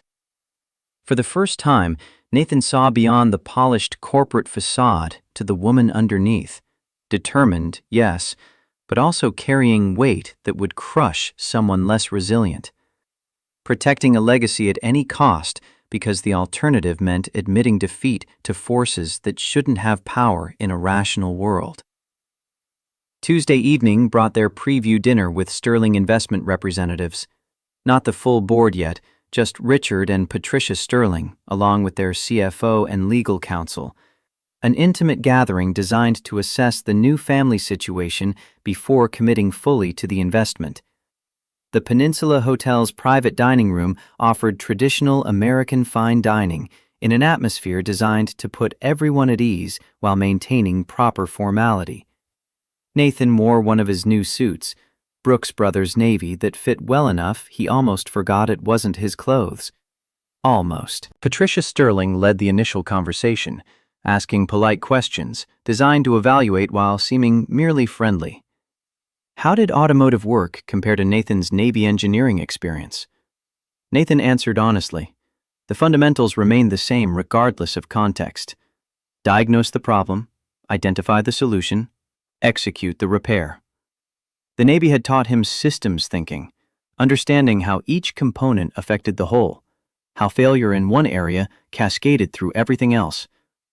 That principle applied equally to diesel engines and transmission systems. Richard Sterling nodded with what appeared to be genuine approval. Systems thinking. Good foundation. Business operates on the same principles. Everything connects to everything else. The more pointed question came wrapped in casual conversation. Richard observed that Nathan had married quite an accomplished woman, CEO of a major company. Some men might find that intimidating or difficult to navigate. The trap was obvious enough. Testing Nathan's ego, his comfort with a successful spouse, whether traditional masculine insecurity would create problems. Nathan met Sterling's eyes directly. I find it inspiring, sir. Caroline built her success through intelligence and determination. Those are qualities I deeply respect.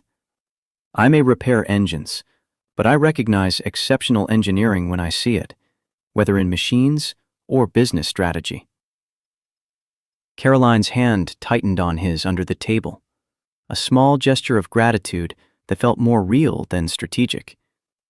Patricia shifted focus to Lily, asking how the child was adjusting to having a new mother figure. The question carried delicate weight, requiring careful navigation. Nathan chose his words precisely. Lily lost her mom young. No one replaces that loss. But Caroline's been wonderful, patient, genuinely interested in Lily's education, supportive in ways that matter. My daughter lights up when Caroline helps with science projects. He turned to Caroline, keeping his voice sincere. She has a gift for explaining complex things so a 6-year-old can understand. That's rare. Caroline picked up the thread naturally. Lily's brilliant.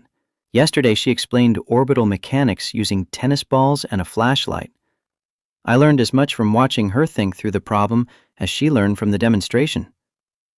She smiled, and Nathan recognized it as genuine rather than performed. She reminds me why I went into technology in the first place. That curiosity about how things work. A moment of authentic connection passed between them, visible enough that Richard and Patricia exchanged a glance. Something unspoken communicated between the older couple, some evaluation or recognition that Nathan couldn't quite read. Over coffee, Richard suggested a private conversation. He and Nathan stepped onto the hotel's terrace overlooking Michigan Avenue. October night air carrying the chill of approaching winter. Richard's approach became more direct without the audience. I've built my firm on reading people, Mr. Cole. 40 years of evaluating character, determining who to trust with significant capital. You're real. I can see that clearly. He paused, studying Nathan's face. But I also see calculation, careful answers, performance. Nathan waited, uncertain where this was leading. Are you performing for me? Richard asked. For Caroline? Or for yourself? The question cut to something Nathan had been avoiding examining. He chose honesty. Honestly, sir? I'm not entirely sure anymore. The lines have gotten blurrier than I expected when this started. Richard's unexpected smile carried warmth for the first time that evening. Good answer. A dishonest man would claim everything is perfectly genuine. A smart man admits when boundaries start dissolving. He clapped Nathan's shoulder. My own marriage started as an arrangement. Families wanting business alliance. I thought I'd never love Patricia. Never feel anything beyond contractual obligation. Ended up falling completely. The confession reframed everything Nathan thought he understood about the Sterling's evaluation. 40 years later, I can't imagine life without her, Richard continued. The arrangement became real.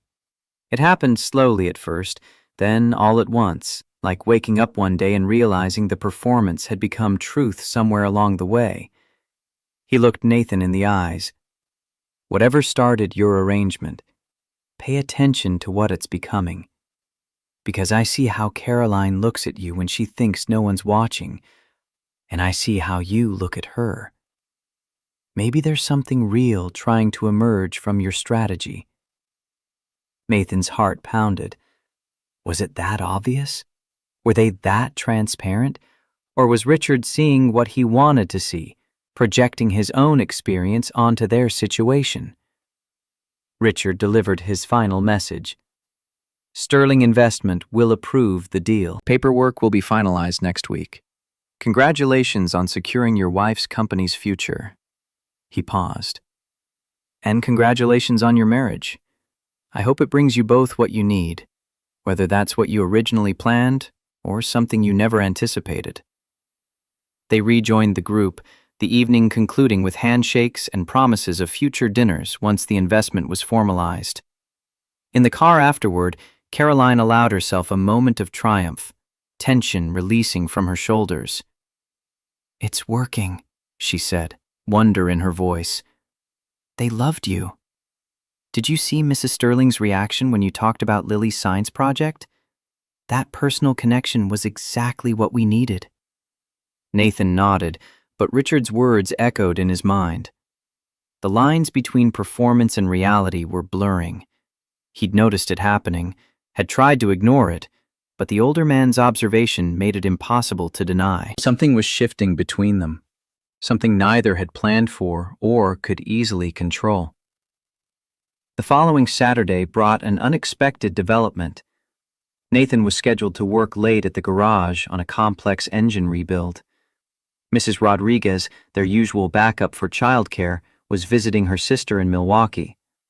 The solution should have been simple. Caroline would watch Lily for a few hours.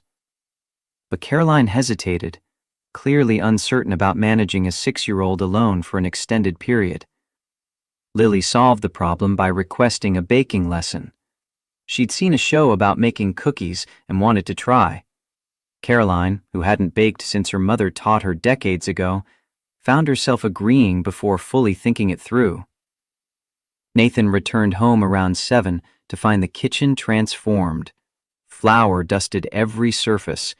Baking sheets covered the counter, chocolate chip cookies in various stages of completion, and Caroline and Lily, both wearing aprons, Caroline's clearly just purchased from the look of pristine fabric, covered in batter and laughing about something. Lily spotted him first.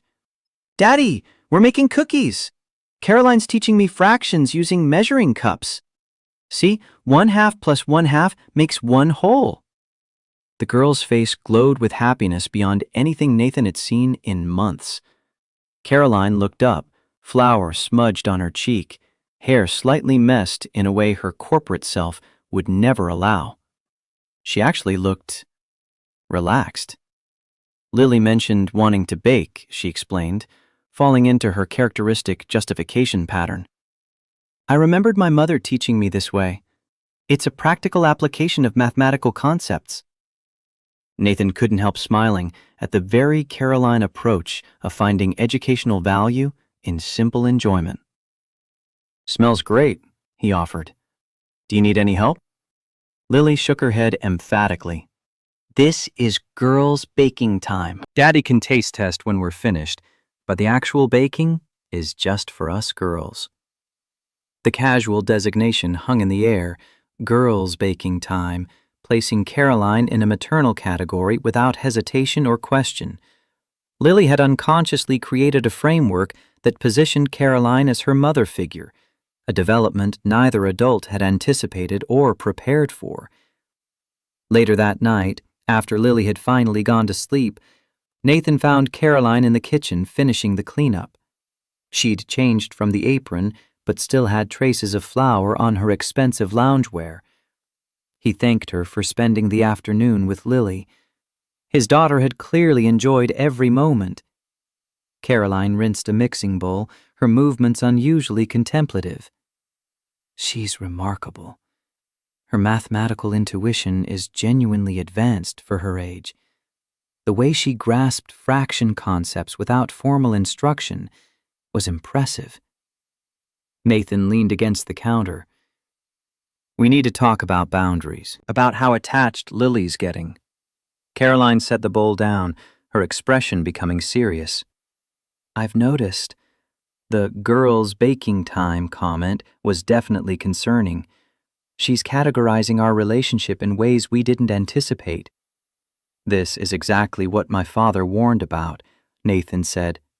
"Children don't compartmentalize like adults do. To Lily, you're becoming a permanent part of her life, not a temporary arrangement with an expiration date." Caroline met his gaze directly. "What do you suggest? Should I create distance? Be less engaged when I'm here?"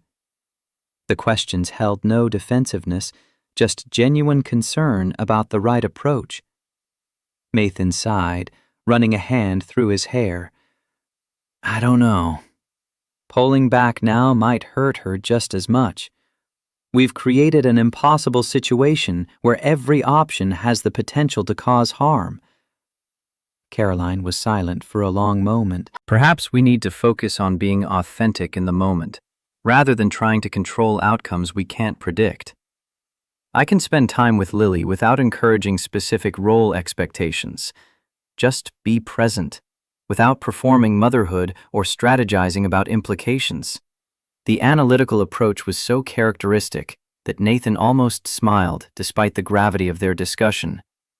"Life isn't a business problem you can solve with strategic planning, Caroline. Emotions don't follow project timelines or respond to optimization." Before she could respond, they heard it. Soft crying from Lily's room, the sound of a child in distress. Both moved immediately, some instinct overriding conscious thought.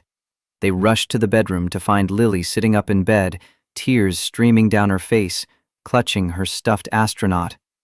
She'd had a bad dream, she managed, between sobs. About her mom. About the car accident she didn't actually remember, but had constructed in her imagination from overheard fragments and her own fears. Nathan sat on the bed's edge, pulling Lily into his arms with practiced comfort. "You're safe. It was just a dream. Daddy's here." He rocked her gently, murmuring reassurance in the tone that had soothed countless nightmares over the years. Caroline hovered in the doorway, uncertain of her role. Should she leave? Stay? What was appropriate in this moment that felt simultaneously intimate and fragile? Lily saw her through tears, reaching out one small hand. "Caroline, will you stay? Please?" The request carried such hope and need that refusing felt impossible. Caroline looked at Nathan, silently asking permission. He nodded slightly, acknowledging what they both knew. Lily needed whatever comfort they could provide, regardless of how it complicated their arrangement. Caroline approached the bed carefully, sitting on the opposite side from Nathan. Lily positioned herself between them, one hand holding her father's, the other reaching for Caroline's. "Can you tell me about stars?" The girl's voice was small, seeking distraction from whatever terrors had visited her dreams. "Daddy knows constellations. Caroline knows about planets. Together, you know everything." For the next 20 minutes, they took turns, Nathan pointing out the window toward barely visible stars in Chicago's light-polluted sky, naming constellations and the myths behind them. Caroline explaining planetary science, making complex concepts accessible through analogies a child could grasp. Lily between them, listening, calming, her breathing gradually evening out as fear gave way to fascination. She finally drifted back to sleep, peaceful now, still holding both their hands. Nathan and Caroline carefully extracted themselves, each gently placing Lily's hand on her beloved stuffed astronaut before tiptoeing from the room. In the hallway, they paused, looking at each other in the dim light. Something had passed between them in that shared moment of caring for a frightened child.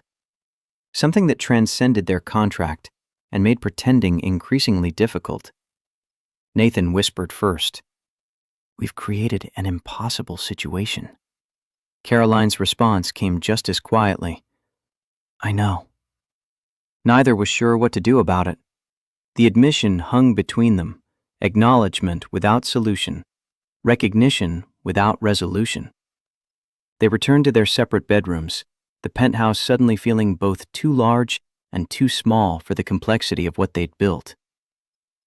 Thursday morning brought Nathan's phone ringing during a routine brake job. Lily's school nurse with news that compressed his chest immediately. Lily was having a moderate asthma attack. They'd administered her rescue inhaler, but the nurse recommended medical evaluation to be safe. Nathan was 20 minutes away, he told her. Keep Lily with the nebulizer. He'd be there immediately.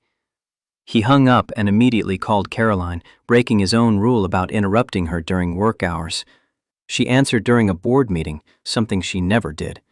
But when she heard Nathan's voice saying Lily needed the emergency room, she stood without explanation. "Which hospital?" She was already gathering her things, board members staring at the unprecedented disruption. "Lurie Children's Hospital," Nathan told her. "I'm leaving now." Caroline addressed the room without apology. "Emergency. Derek, continue the presentation." She walked out, Derek and the others exchanging significant looks. Caroline never left meetings, never prioritized anything over Heart Technologies' business. This departure would be noted, analyzed, used somehow. She didn't care. Nathan arrived at the hospital first, finding Lily in a treatment room, breathing hard and scared. The sight of his daughter struggling for air always triggered something primal in him. Helplessness mixing with fierce protectiveness. Lily's eyes found him immediately. "Daddy." The single word carried relief and fear in equal measure. He held her carefully, mindful of her labored breathing. "I'm here, baby. The doctors will help. You're going to be fine." The reassurance was as much for himself as for her. Caroline arrived 10 minutes later, still in her business suit, hair disheveled from running through the parking structure, breathing hard herself. She saw Lily and something broke in her usually controlled expression. The mask slipped completely, revealing raw concern underneath. She rushed to the bedside, taking Lily's small hand in both of hers. "Oh, sweetheart." Her voice caught in a way Nathan had never heard before. Lily's eyes lit up despite her distress. "Caroline came too?" The wonder in her voice cut through the medical efficiency surrounding them. Caroline's response emerged thick with emotion. "Of course I came. Of course." Nothing could have kept her away. The truth of that statement evident in her face and the way she gripped Lily's hand like anchoring herself to something precious. Dr. Patel arrived, the specialist Caroline's connections had secured, reviewing Lily's chart and quickly adding corticosteroids to the treatment. The girl would be fine, she assured them, But this episode indicated her current regimen wasn't preventing flare-ups adequately. They should discuss treatment adjustments. 90 minutes later, Lily was stable, breathing easier, drowsy from medications. Nathan and Caroline sat in consultation with Dr. Patel, listening to recommendations that carried financial implications neither could have imagined 6 months ago. The current approach wasn't preventing episodes, Dr. Patel explained. She recommended combination therapy, using biologics recently approved for pediatric asthma. Highly effective. Excellent results in clinical trials. Also expensive, approximately $1,200 monthly out of pocket, even with good insurance.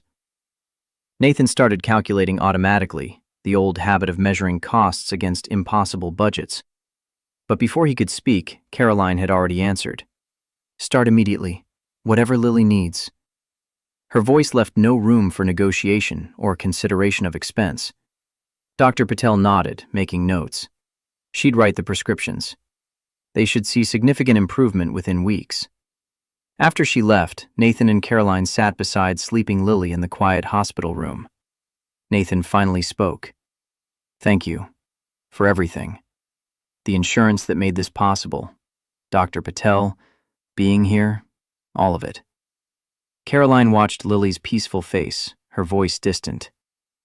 I was terrified. Sitting in that meeting, and the phone rang, and all I could think was getting to her, getting here. She turned to Nathan, something raw and unguarded in her eyes. I've never left a board meeting before. Not once in 3 years as CEO.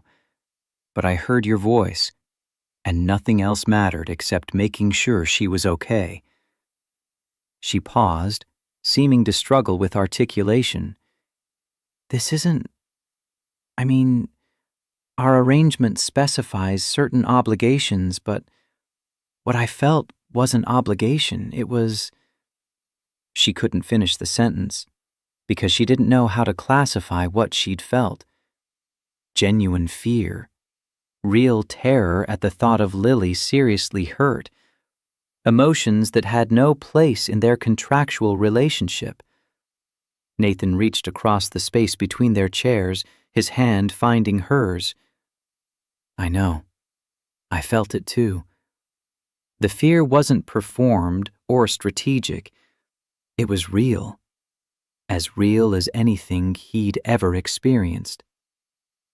They sat in silence, hands linked, both recognizing the truth they'd been avoiding. This had stopped being pure performance somewhere along the way. The boundaries they'd so carefully established were dissolving, replaced by something neither had planned for or knew how to navigate. Lily stirred, her sleepy voice cutting through the moment.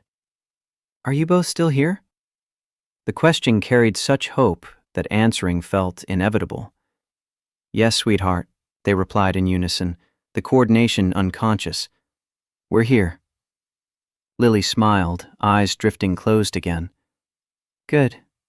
I like when you're both here together. It feels right. The simple statement hung in the air after she returned to sleep. Nathan and Caroline's hands remained linked on the hospital bed rail. Neither was certain when they'd reached for each other. Neither pulled away, choosing instead to sit in the truth Lily had articulated better than either adult could. That somehow, against all logic and planning, this felt right in ways that terrified them both. 3 months into the arrangement, early December brought Chicago's first real snow. Caroline stood at her office window watching flakes accumulate on the ledge, her mind less on the quarterly reports awaiting review than on the precarious balance they'd achieved. The sterling investment had been secured 2 weeks prior, signed with ceremony and congratulations. The board had renewed their confidence in her leadership. By every measurable metric, the arrangement had succeeded beyond initial projections. Yet success felt hollow when measured against complications nobody had quantified in contracts. Her phone buzzed with a text from Nathan. Need to talk urgently. Derek came to the garage. The message sent ice through her veins that had nothing to do with weather. She was in meetings until 6, she texted back. already knowing that response was inadequate. They needed to strategize, to prepare, to mount whatever defense would protect what they'd built. His reply came terse. "Talk tomorrow, then." The dismissal stung more than it should have. Caroline tried refocusing on work, but found her concentration fractured, mind cycling through possibilities. What evidence had Derek gathered? How much did he actually know versus suspect? What damage could he inflict even with incomplete information? That evening, she returned to the penthouse after midnight, exhausted from back-to-back crisis management meetings about a server outage affecting their East Coast clients. She found Nathan still awake, helping Lily with a science project despite the late hour. The domestic scene, father and daughter bent over poster board and markers, struck her with unexpected force. Lily saw her first, face lighting with uncomplicated joy. "Caroline, we're making a solar system model. Want to help with Saturn's rings?" The invitation was so guileless, so assuming of Caroline's permanent place in their lives, that accepting felt both natural and terrifying. She set down her briefcase and joined them at the dining table, listening to Lily explain orbital distances while Nathan cut careful circles from construction paper. Only after Lily had gone to bed did they finally talk. Nathan's confrontation with Derek had been brief but pointed. The COO knew about their arrangement, had gathered financial records documenting the payments, had testimony from the housekeeper about separate bedrooms and formal interactions. He planned to present everything to the board, questioning Caroline's fitness for leadership based on deception. But there was more, Nathan continued, his voice carrying unexpected weight. Derek had a reason beyond simple ambition. His 8-year-old son, Michael, needed a heart transplant. The experimental procedure that offered the best chance required treatment at a specialized center, costs running into hundreds of thousands beyond what insurance covered. Derek needed the CEO position because the stock options would provide enough capital to save his child's life. The revelation recontextualized everything. Caroline sank into a chair, processing this information. "He's desperate," she said quietly. "Not just power-hungry. Desperate." Nathan nodded. "Doesn't excuse the methods, but it explains the intensity. He's a father trying to save his son. I understand that motivation, even if I can't condone threatening you to achieve it." They spent the next hour reviewing their options, building defensive strategies, preparing for the confrontation that now seemed inevitable. But Caroline's mind kept returning to Derek's son, to the impossible mathematics of medical costs versus parental desperation. She understood that calculation better now than she would have 3 months ago, before Lily's emergency room visits had taught her the particular terror of a child struggling to breathe. The board meeting arrived with the weight of consequence. 2:00 on a Tuesday afternoon. Full board assembled in Heart Technology's main conference room.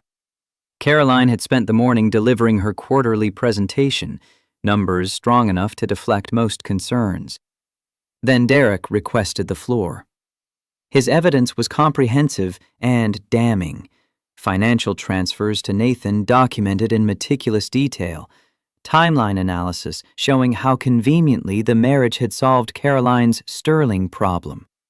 Testimony from household staff about the separate bedrooms, the formal distance maintained when they thought themselves unobserved. Derek built his case with prosecutorial precision, each piece of evidence another nail in the coffin of Caroline's credibility. The board members shifted uncomfortably, murmurs of concern rippling through the room. Corporate governance violations, questions about judgment, potential fraud implications if Sterling discovered the deception. The carefully constructed foundation of Caroline's authority was crumbling beneath methodical assault. Caroline sat motionless, letting Derek finish his presentation. When he finally concluded, silence stretched for several heartbeats. Then she stood, every eye in the room tracking her movement. My relationship with Nathan Cole began under unconventional circumstances, she stated clearly, her voice carrying the authority of someone who decided truth was the only viable defense. The board had expressed concerns about my personal stability. Sterling Investment made similar observations about family structure and long-term commitment. Mr. Vaughn is correct that timing was convenient. She paused, making eye contact with each board member. But he's missed the most important development. Before she could continue, the conference room door opened. Nathan entered, still wearing his work clothes from the garage, grease stains visible on his jeans despite obvious attempts to clean up. His presence shifted the room's energy. Corporate polish meeting working-class authenticity in a collision neither side had fully anticipated. Nathan moved to stand beside Caroline, presenting a united front they hadn't explicitly planned. He addressed the board directly, his voice steady despite the hostile environment. I won't deny that practical considerations factored into the beginning of our relationship. Caroline needed to satisfy concerns about stability. I needed financial security to provide proper medical care for my daughter. His honesty cut through the room's tension like a blade. Those facts are accurate, but they're not the whole story. He looked at Caroline, and something passed between them that transcended performance. When my wife died, I built walls to protect my daughter and myself from further loss. I told myself I'd never let anyone that close again, but Caroline found her way through those defenses, not through strategy or calculation, but through genuine care for my daughter, through showing up when Lily needed her, through becoming essential to both of us in ways I never anticipated. His words carried a weight that shifted the room's attention from scandal to something more complex. Whether this board recognizes our relationship or not, what we've built matters. It's worth protecting. It's worth fighting for. Not because a contract obligates us, but because it's become real somewhere along the way. Caroline felt something crack open in her chest, a vulnerability she'd spent years armoring against. She turned to the board, abandoning the defensive strategy they'd prepared. When my father built this company, he taught me that success requires adaptation, that rigid thinking leads to obsolescence. What Nathan and I created may have unconventional origins, but its current value is genuine.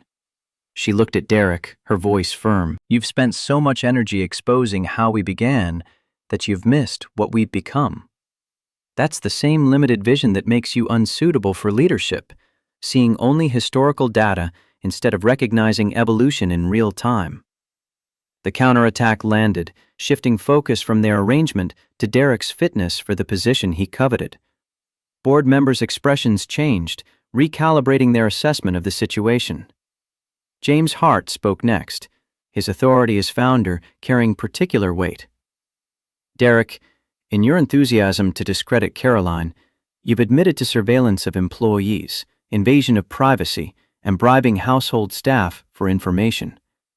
The board will need to review these activities separately, as they raise serious questions about your judgment and ethics. The strategic redirection further undermined Derek's position, transforming him from whistleblower to liability. But before anyone could respond, Derek stood, his composure finally cracking. His voice emerged raw with desperation. My son needs a heart transplant. The procedure that gives him the best chance costs more than I can ever earn in my current position. I need the CEO stock options to save Michael's life. He looked around the room, pride dissolving into naked plea. I'm not proud of my methods, but what would any of you do to save your child? The confession hung in the air, reframing everything yet again. Caroline saw her own reflection in Derek's desperation. A parent willing to do whatever necessary to protect a child. The parallel was uncomfortable and undeniable. The board called for recess to deliberate privately. 45 minutes of waiting in an anteroom, Nathan and Caroline sitting side by side, hands linked without conscious decision. When they were finally called back, the verdict came measured and political. Caroline would retain her position pending full review of all evidence. Eric was placed on administrative leave during investigation of his information-gathering methods. The Sterling contract would remain in force unless material breach could be proven. Essentially a draw, with enough ambiguity to satisfy no one while offending everyone minimally. But before anyone could adjourn, Caroline made a request. She needed to address Derek's situation directly if the board would permit a brief sidebar. The chairman, clearly exhausted by the afternoon's drama, agreed with visible reluctance. Caroline turned to Derek, her voice losing its corporate armor. "Tell me about Michael. What exactly does he need?" Derek looked suspicious of the question, but answered. "Experimental procedure at Boston Children's Hospital. Specialized surgeons, extended recovery, immunosuppressant protocols. Total cost around $300,000 after insurance." Caroline glanced at Nathan, seeing understanding in his eyes. "We'd like Heart Technologies Charitable Foundation to cover Michael's medical expenses. All of them. No strings, no obligations beyond Derek's resignation as COO, an agreement to transition his responsibilities over the next month." The board erupted in surprised murmurs. Derek stared at her, incomprehension fighting with desperate hope. "Why would you do this?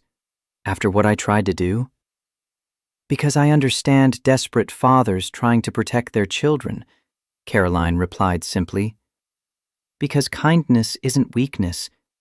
It's often the bravest choice available. And because perpetuating cycles of harm serves no one's interests, including our own." Nathan added his voice. "Lily's health taught me that nothing matters more than your kid. You were wrong in your methods, but not your motivation. We can't fix everything, but we can fix this." Derek's composure shattered completely. The proud executive broke down, weeks of accumulated terror and stress releasing in a rush. The board, clearly uncomfortable with such raw emotion in their polished conference room, quickly agreed to Caroline's proposal and adjourned.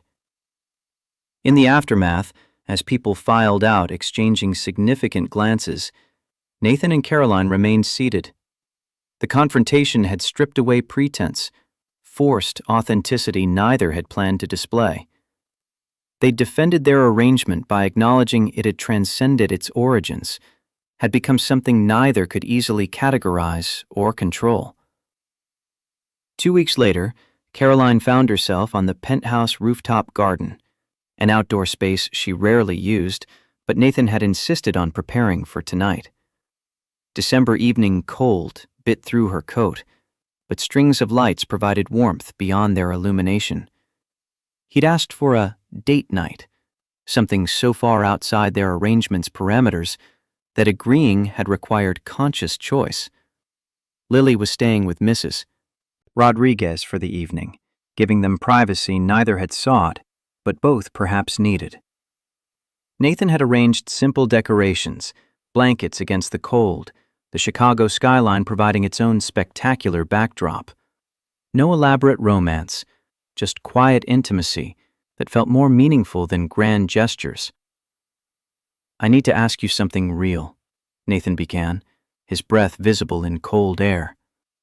"Not CEO to contractor, not arrangement partners. Just me and you." Caroline waited, heart accelerating despite attempts at calm.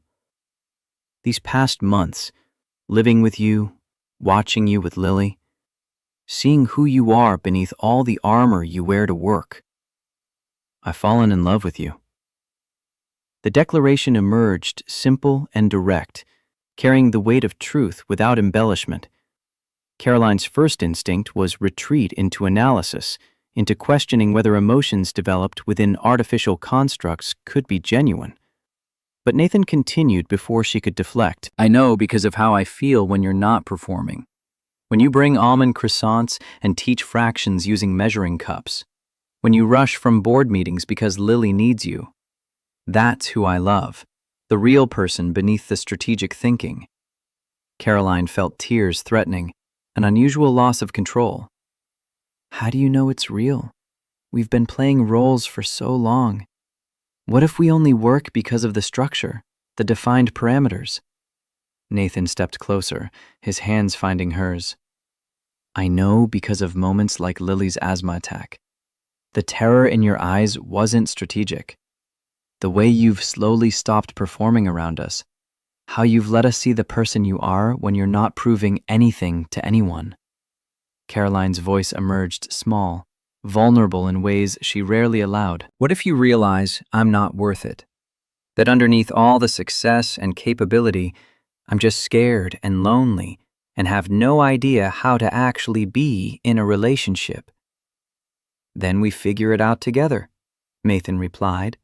No contracts, no timelines, just two people choosing each other every day because we want to, not because we're obligated to.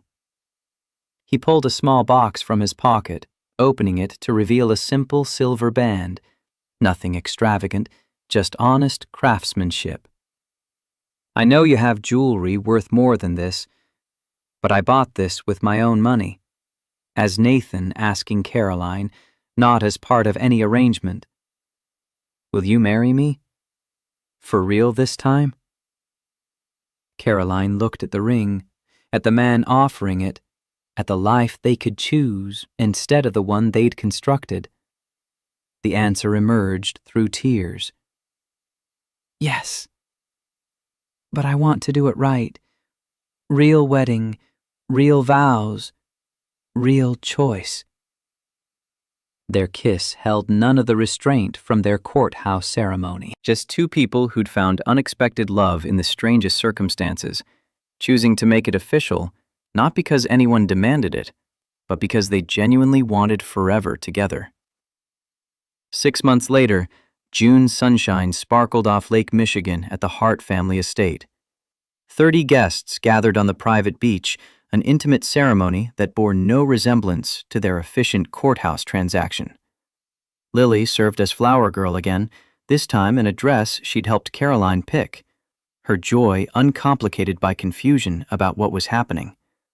Morgan stood as maid of honor, her earlier skepticism transformed into genuine happiness for her friend. James walked Caroline down a makeshift aisle, his eyes bright with satisfaction at seeing his daughter choose love over strategy. The Sterlings had sent traditional congratulations and a generous gift, their note expressing appreciation for the honesty Caroline and Nathan had demonstrated. Even Derek attended with Michael, the boy's recovery progressing well. Both of them living proof that compassion could break cycles of competition and harm. Caroline's vows came from the heart, rather than careful preparation. I'm good at contracts, but terrible at feelings. You taught me that the best partnerships can't be planned or optimized. They just are, if you're brave enough to let them. I choose you, Nathan Cole, every day from this one forward. Nathan's response carried equal weight. I thought I'd had my chance at love and lost it forever. You proved me wrong. Showed me my heart wasn't as closed as I'd convinced myself. I choose you, Caroline Hart, for all the messy, unplanned, beautiful days ahead. Lily added her own contribution, spontaneous and perfect. I choose you too, Caroline, as my mom, the choosing kind, not the born kind, but just as real.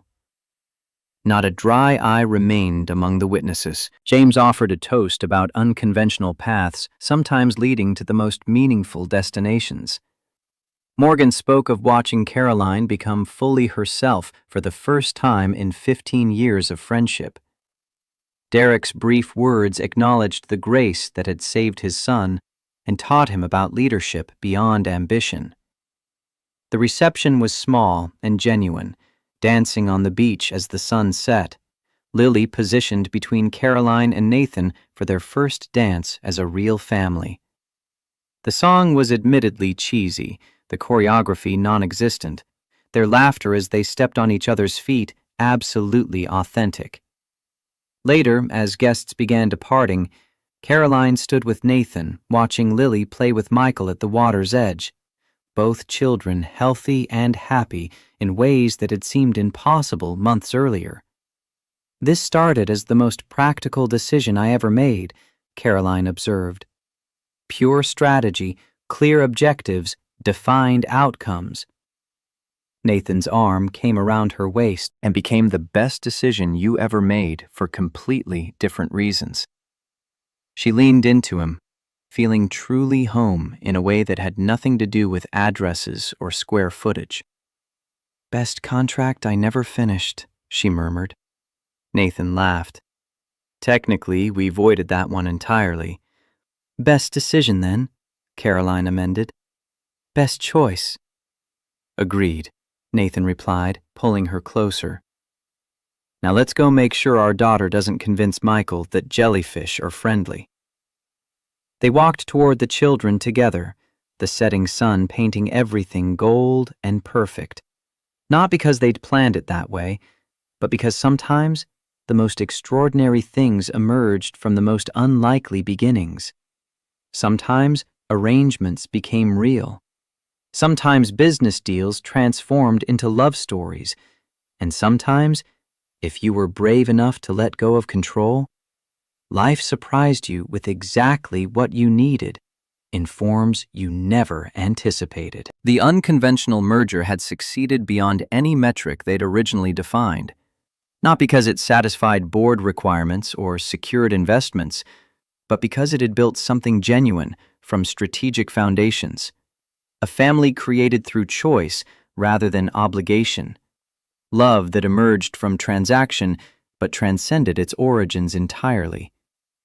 As Lily's laughter carried across the beach and Nathan's hand found Caroline's, she understood finally what her father had meant about life not respecting imposed boundaries. What mattered wasn't how things began, but what you chose to build from unexpected starting points. And they had built something beautiful, messy and complicated, and absolutely worth every risk they'd taken to get here.